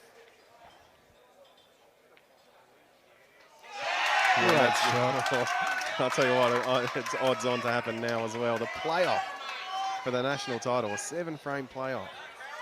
Surely the SA's got to go in favourites. Well, the momentum's behind them. Gee, you can't count out the Vics, though. We've already seen them come back once in this match. They've got so much class on their side. God, guys that can fire under the pump like you would not believe. The list goes on and on. So, yes. What have we got It's here? a bit strange. He's doing a yoga position on the table. 3 cushions around for the black in the corner or middle? 2 cushions, sorry. Out for them. Oh, hello. No. What's he done here? Oh, no. Well, he just needed to hit that either harder or softer, didn't he? That doesn't go anywhere. That's a double for a bit of fun. Which way do you double this, Rusty? Across the face? Yeah, face cut it straight under the red, leave the white up the top. Mm. My goodness. Big shot to be taking on. He's down on it already. Oh. For Get a in there, playoff. get in Oh, there. it's going in. What a shot. Oh. Kelvin Lee has just gone and played the biggest shot you have ever seen to get a draw in a national title playoff.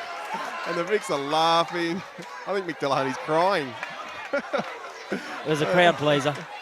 SA are just absolutely flabbergasted that they're in this position. I'll tell you what, there's some happy faces. Munch has just gone off his head. Victorians are going off to consolidate.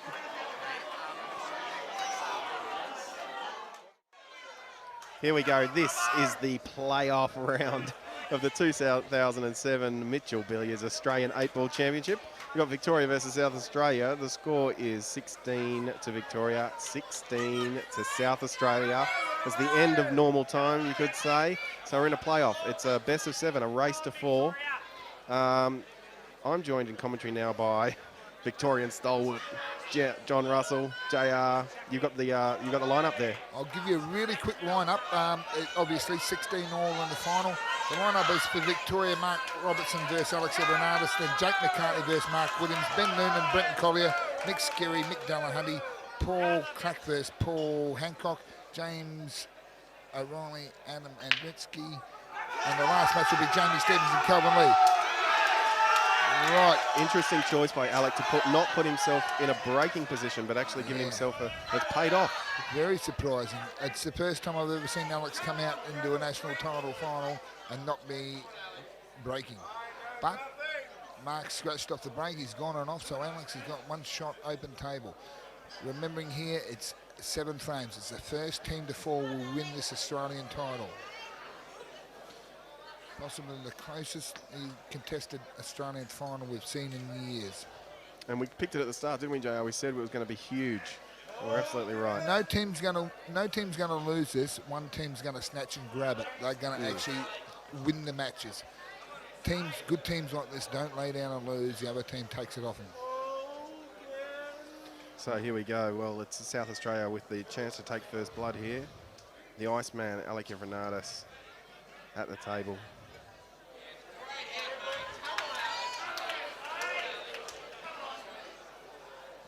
Right, well, he's just played that ball in the corner, obviously playing the ball in the centre to go down. I don't know if he's trying to get on this ball down this towards this corner or whether he's trying to move the ball to make it on.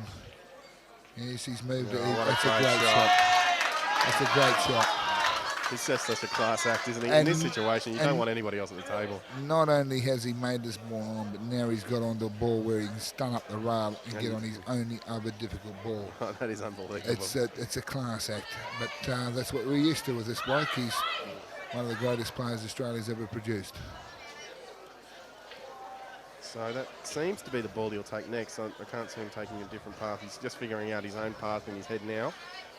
Stunning off this ball, taking the ball off the rail. Yeah. No, I don't think he'll take the ball off the rail. I think well, hang on. He's looking... Yeah, Okay. This is a surprise, but...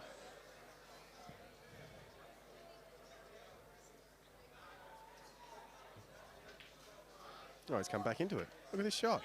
Well, this is the ball he had to get onto. I thought he'd get on it off the other ball, but no, that's fair enough. Probably not absolutely perfect. Probably tried to play into that yellow, so he'd be better on this, but he'd still be reasonably happy with the situation. He's got complete control.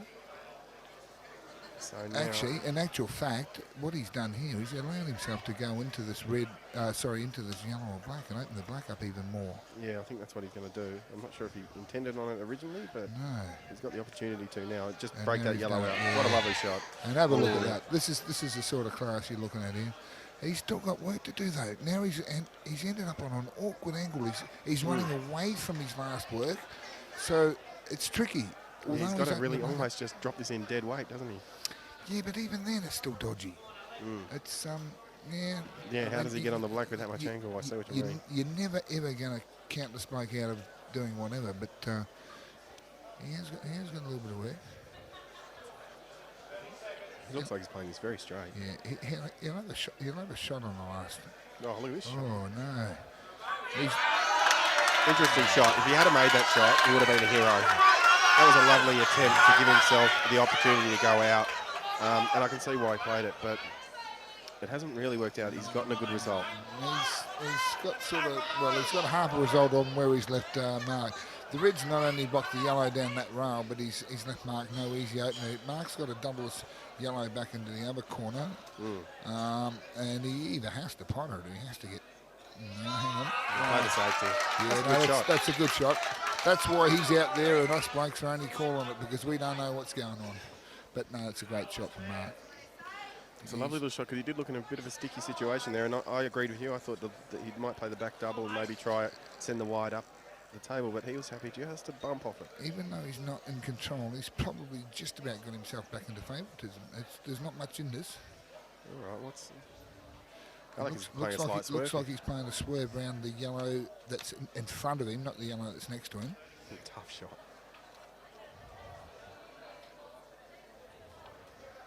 He got that to bend so well. I just couldn't see. That was the point of that shot. He did have to consider what was happening with the white afterwards. It was never running into a good spot with that extra side. With the side he's got on it, the white's always running away from his work, so it's creating, and it's almost impossible. I don't think he could have played it much better than he did, and he still couldn't hold to the red. So that's right. He's played a brilliant shot, but the possibility just really wasn't there, I don't think. But who am I to say what this bloke can do? What do you think here? Maybe bump in underneath He's this? got a total snooker, has he? I believe he does, yeah. If he's got a total snooker, he may be able to snooker him back. I think he'll try that. He's coming in underneath. Nice shot. Even in this situation, I'd back Mark Robertson to get out of the snooker and probably snooker him back without too much trouble. Gee, he played that well, though. Look, hard up. Being a Victorian, I'd love to say that, but it's not easy. It is a very good shot. He's left him hard and behind the angle, so he's got no angle across the table. He really has to play off the bottom rail. Yeah, it's difficult. By the same token, if Mark was to leave him where he is, it's not the easiest out of all time either, because Alex would then have to hit a cushion after making contact. So, but these blokes don't play those sort of shots. They're just coming on the fine angle here into these two yellows. That's where I'd guess he'd play for. Oh, he's hit the red. That's a disaster. That's it. He just maybe caught a little bit of the jaw, I'm not sure, or or just didn't quite get the angle right. He was looking at a different shot earlier, but that's the end of this frame, and the SAs are going to go one up.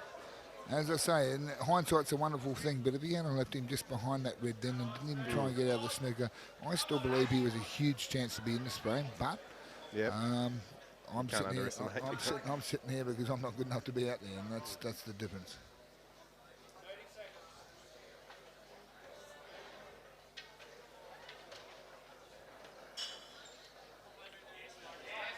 Alec Evernatis coming out nicely, and gee, the South Australians are going to love this, getting this first frame up after being gone for all money. Especially what we call against the break, when you're playing a race to 4-7 frames.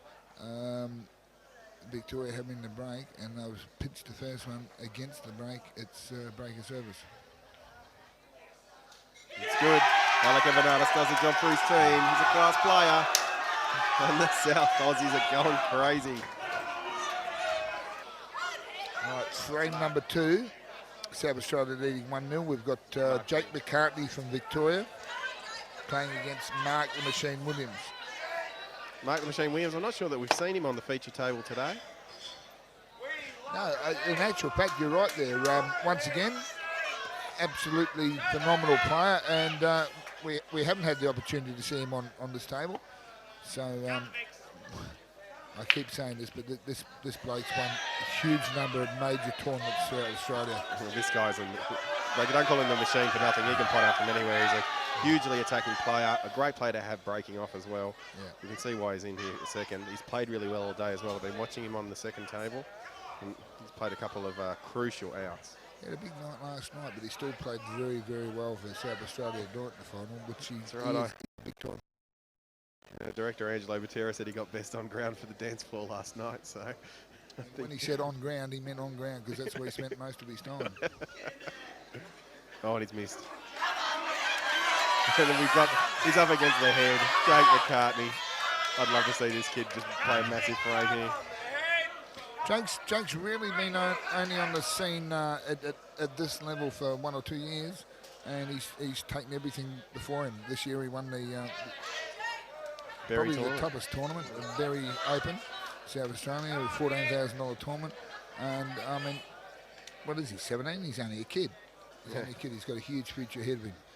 Anyway, he's up against one of the best, and let's see how he goes here against Mark Williams. Well, I've got to say, that was really one of the turning points for Jake, is when he punished Alec Evernatis in the Anzac tournament. That was a big psychological barrier for him, taking on these guys that are at the top level, and suddenly he found he could beat them. That's a great shot.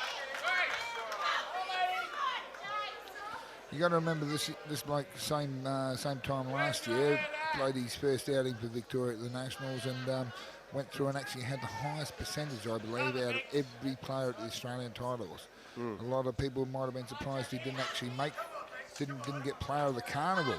But Greg Watt, who had equally as good a percentage, also was runner-up in the Australian singles, so rightly so he was player of the carnival. But anyway, here he goes. Jakey's thinking he's using that cranium of his to figure something out. Massive cranium. Yeah. He smothered the black a little bit. Maybe not. When we say huge cranium, it's not his head so big, but that's Daniel Byrne rug he wears on his head. It just makes it look so big. That's right. He tells us that it's the hair mostly. Yeah. There's a bit of skunk skin in there. Anyway, Mark Williams back at the table, trying to make it 2-0 for South Australia, which would set him off to an absolutely massive advantage. He's a great chance as well. This is the sort of table I know Mark Williams likes. You know he's going to have a dip. Yeah. He will always attack. He doesn't play a defensive game.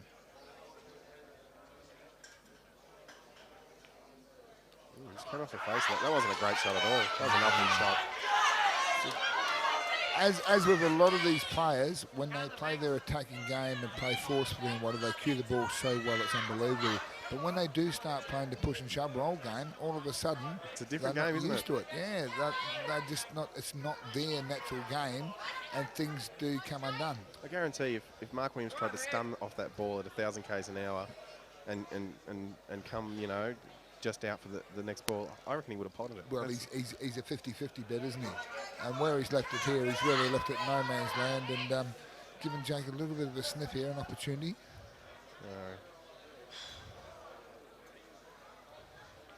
This is where Jake's been making a name for himself lately. He's winning frames like this, frames that just look gone, and he just finds a way. He's obviously sniffed a gap behind this yellow over the pocket. So the two reds that are there, he wouldn't have played to the position where he is unless there was a gap behind this yellow ball. So he's... Wouldn't that be a wonderful shot? Looking at those reds and that yellow ball, they, for me, do not look on at all. Like, if he finds a gap out of that, that's amazing. It's tricky, but it's the sort of calibre we're talking about.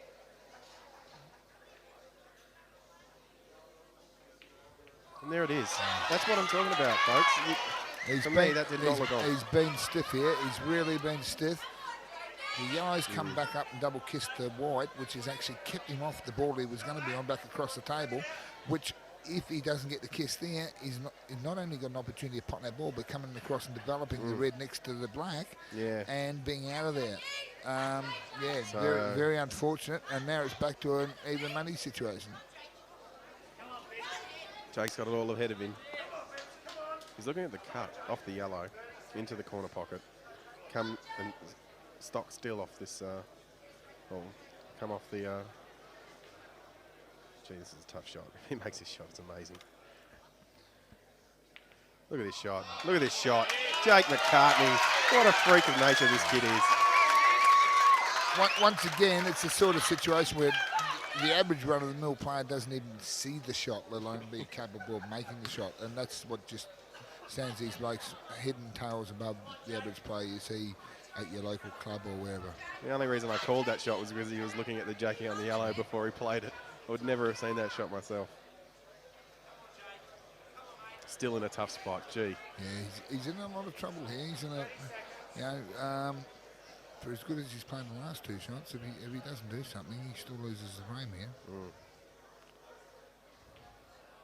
Just, oh, look at this. Just tried to come in underneath.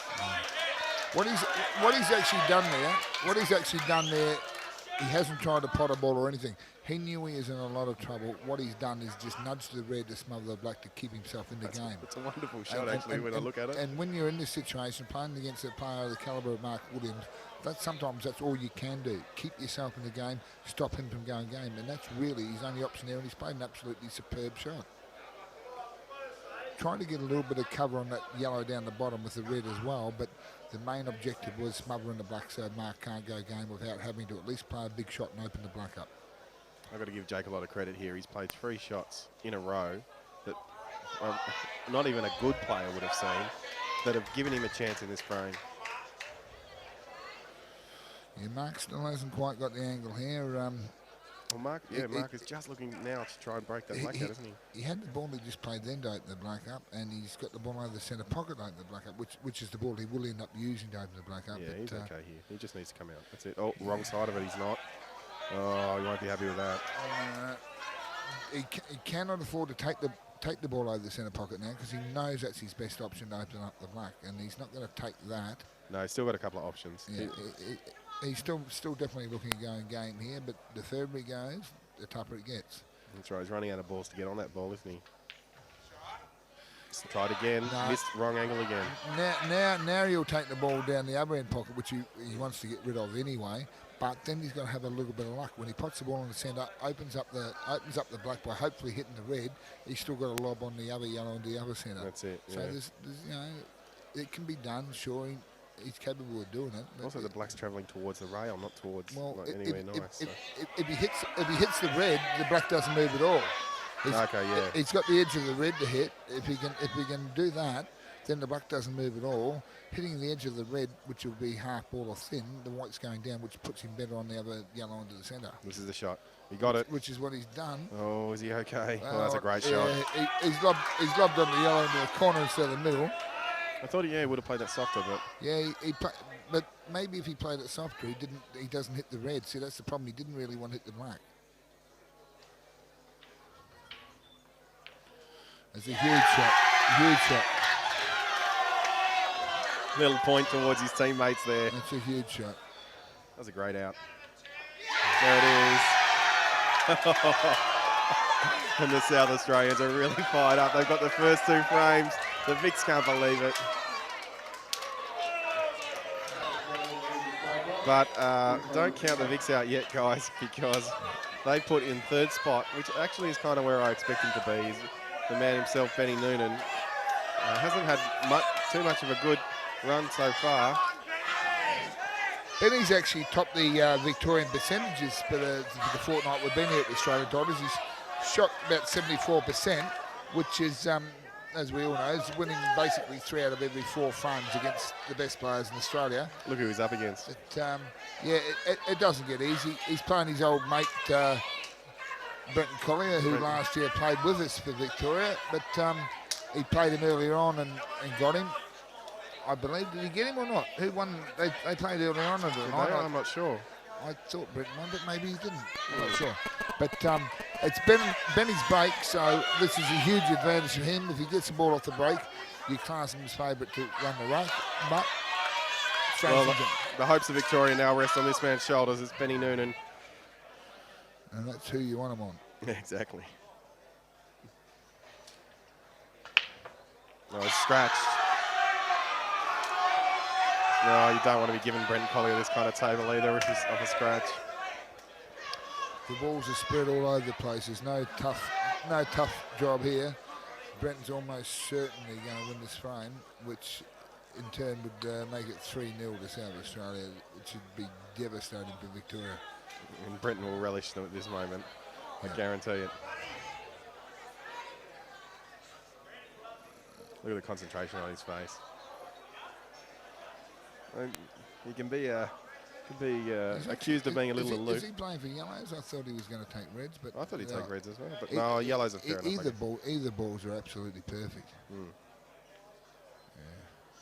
He's okay. Now he's got the yellow up the top. He's got the 2 yellows in the centre. Yeah, absolutely beautiful, the yellows. Key ball, last ball, the one near the spot there. No, he'll be. After he pots this, he'll have the yellow in the middle, and then he'll take this next into this corner. Although the ball in the other middles, no, he's got so many options. Yeah, he's got a lot of options. He takes one ball. He takes the bottom ball into the centre first, then the other ball into the opposite centre, then this ball into the corner, then the yellow into the centre, black back in the corner. Yeah, he's okay. There's not really much to go on. These are absolutely unmissable. Your grandmother gets these. We say that often, but she does on this occasion. He was just looking at that shot you're talking about.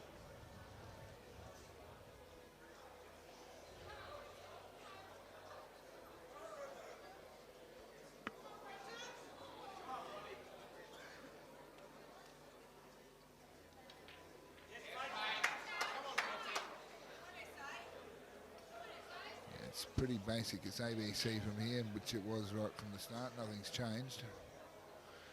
Brenton Collier possibly taking South Australia to a 3-0 lead in a race to 4 to win the Australian Open Teams title. I can't see any other result happening. He just had too many options. It's just a matter of which way he wanted to go.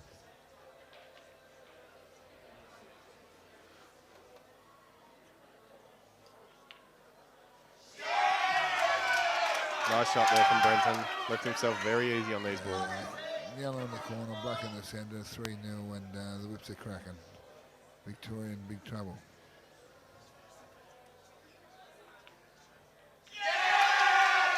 The SA team's really firing up now. Yeah, I don't know about this waving at your teammates before you pot the black. I believe you should win the frame and then go over and... Well, a little cue shake, that little Brenton Collier is going crazy. But regardless of anything, it's 3-0 to South Australia. Victoria's really got the job ahead of them now. They've got to win 4 straight to win this title. There's no other option.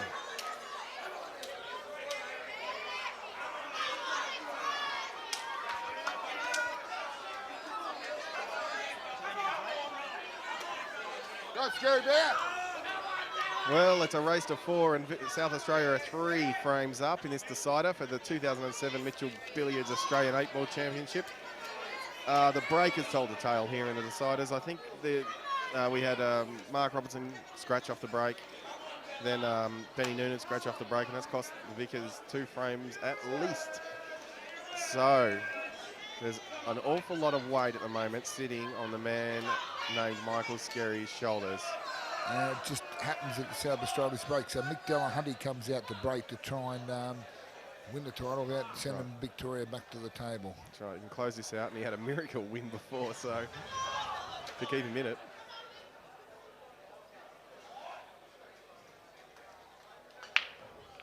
It's a delicate little break, no scratch, no ball. Mick Skerry, the Victorian crowd really firing up. They really want Skerry to take a frame here. They need to get back into this game, and they need to get back into it now, obviously. There's no second prize anymore. They have to win every frame to win it.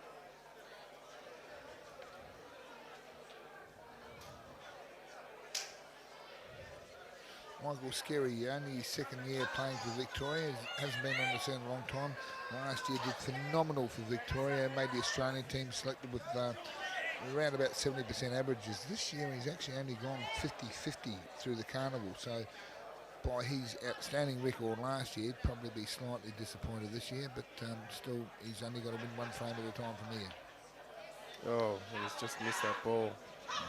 Yeah, he's just not quite up to the same standard he was last year. Won the Vic State title last year as well, and he's up against Mick Delahunty. Not unfamiliar in these situations. Great campaigner, Mick. Captained the Australian World winning team in '96 in England, and actually hasn't had the best form of all time till recently, where he's had a pretty good carnival this year. He's made the semi-finals of singles. He's coming back again.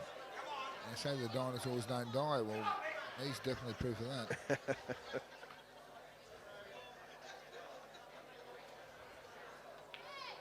Look at that pot.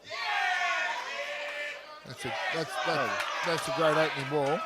Am I correct? It was an open table before that. It was an open table, it was yeah. an open table, so he really needed to be on yellows, but he had to make a great pot, which he did, and he's in good shape. He's saying, here's my opportunity to win the Australian title for South Australia, and he's making every post a winner.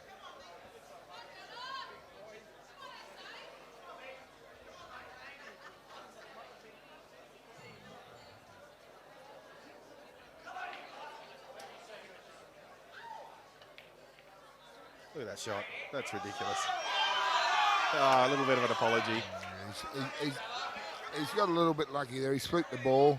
A lot of things could have happened there, but it's panned out his way. And I always say,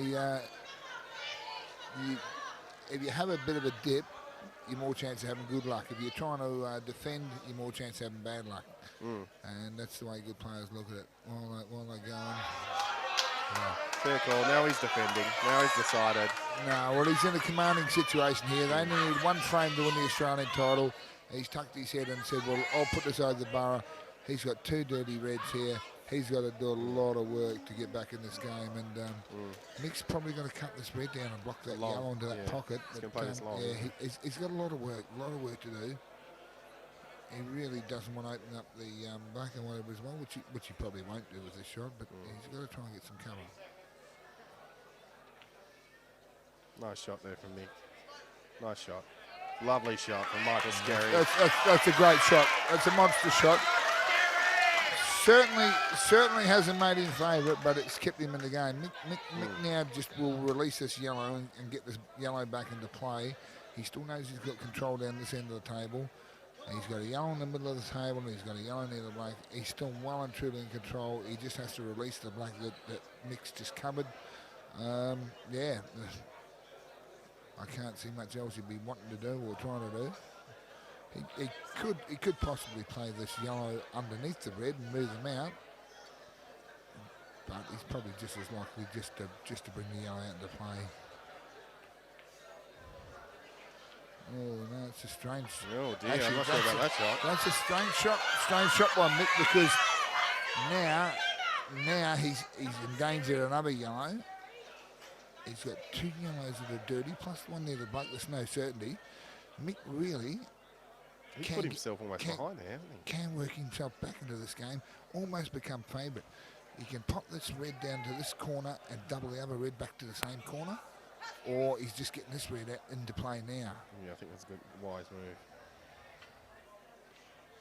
Yeah. Oh, it didn't work. It's not that bad. It's not that bad.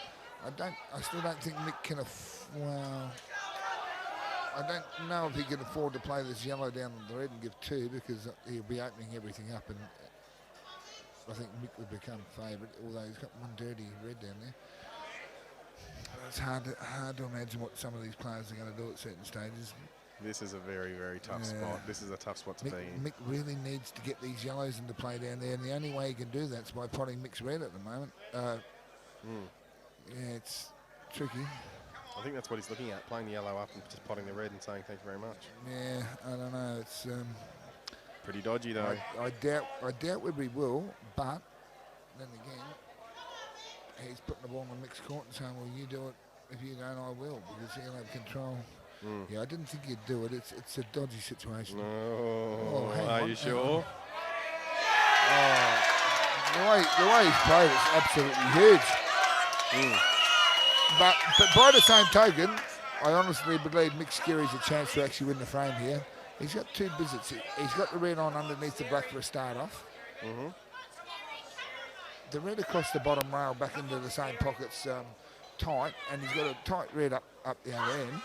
But yeah. Skerry's got to have a chance here, I would think. I'd say, I'm not saying he's favourite, but I'd say he's definitely in this frame. He's got 2 visits here, and we all know, score being 3-zip, he has to produce or Victoria's off.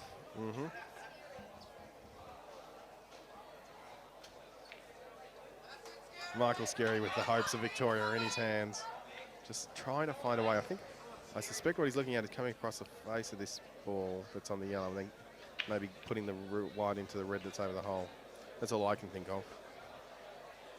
That's what he just looked at then.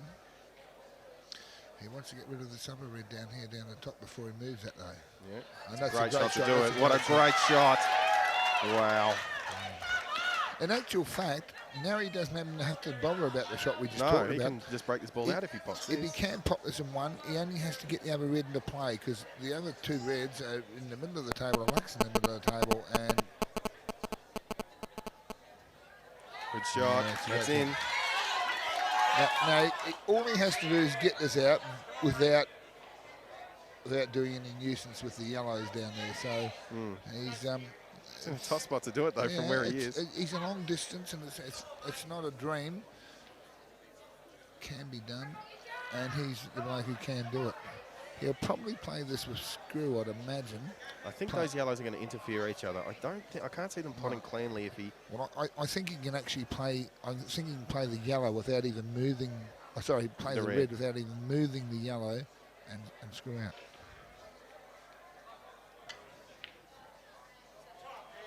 He's knocked it out. Look at this shot. He's used his shot. Gee, that's a great shot from Mick Skerry. Great shot from Mick. Now he has options all over the table. Now he's dead set favourite. Yeah. He should definitely win the frame from here. This is a wonderful win if he can do it from here. It's a fantastic out.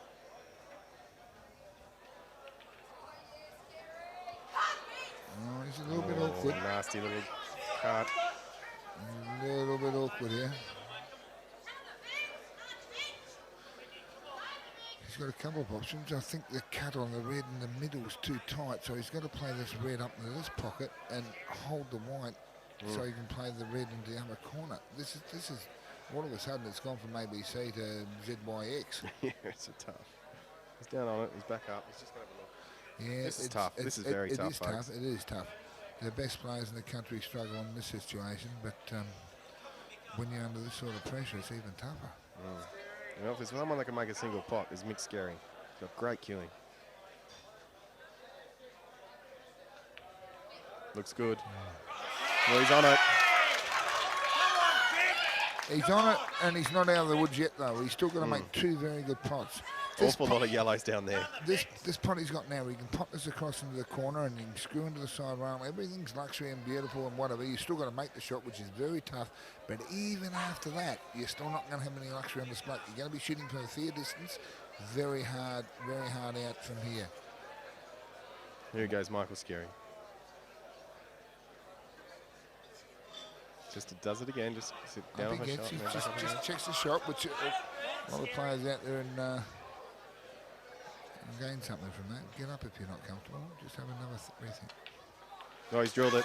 Oh, no, he's in off. Oh, that's it for Victoria. Just got a kiss off the yellow. And Della's just seen... I don't know what he did before this match, but he's... I've always said Mick Delahunty's the luckiest player in Australia, and he's just proved it again. Look, he's a great ambassador for the game, great player, great everything, but geez, he tends to win games that it's hard doing it. So here's Mick with 2 visits on the yellows, where he really only needs 1 anyway. Yeah, he'll be happy to close this out for South Australia as well. He's one of their big players. The Vics can't believe it, but I don't think they should hang their heads in shame. They played incredibly well in this final. In actual fact, what's happened here, Victoria was 16 frames to 14 up. South Australia's had to win the last 2 games to actually get a draw, and then they won 4 straight in the playoffs. So they won the last 6 games solid, like they did last night in the Cops game against WA to actually make the final. Here we go, Michael Delahunty lining up the black for the Australian 8-ball championship in the open teams division. And it's in. And there it is. South Australia celebrate. Victoria cannot believe it. Yep. There they are. Victoria lets another one slip, but they got to hold their heads up high. They finished on top of the ladder. They've done themselves proud. They didn't come up trumps this time, but it was a great effort. Ladies and gentlemen, we have the first witness, one of the truly epic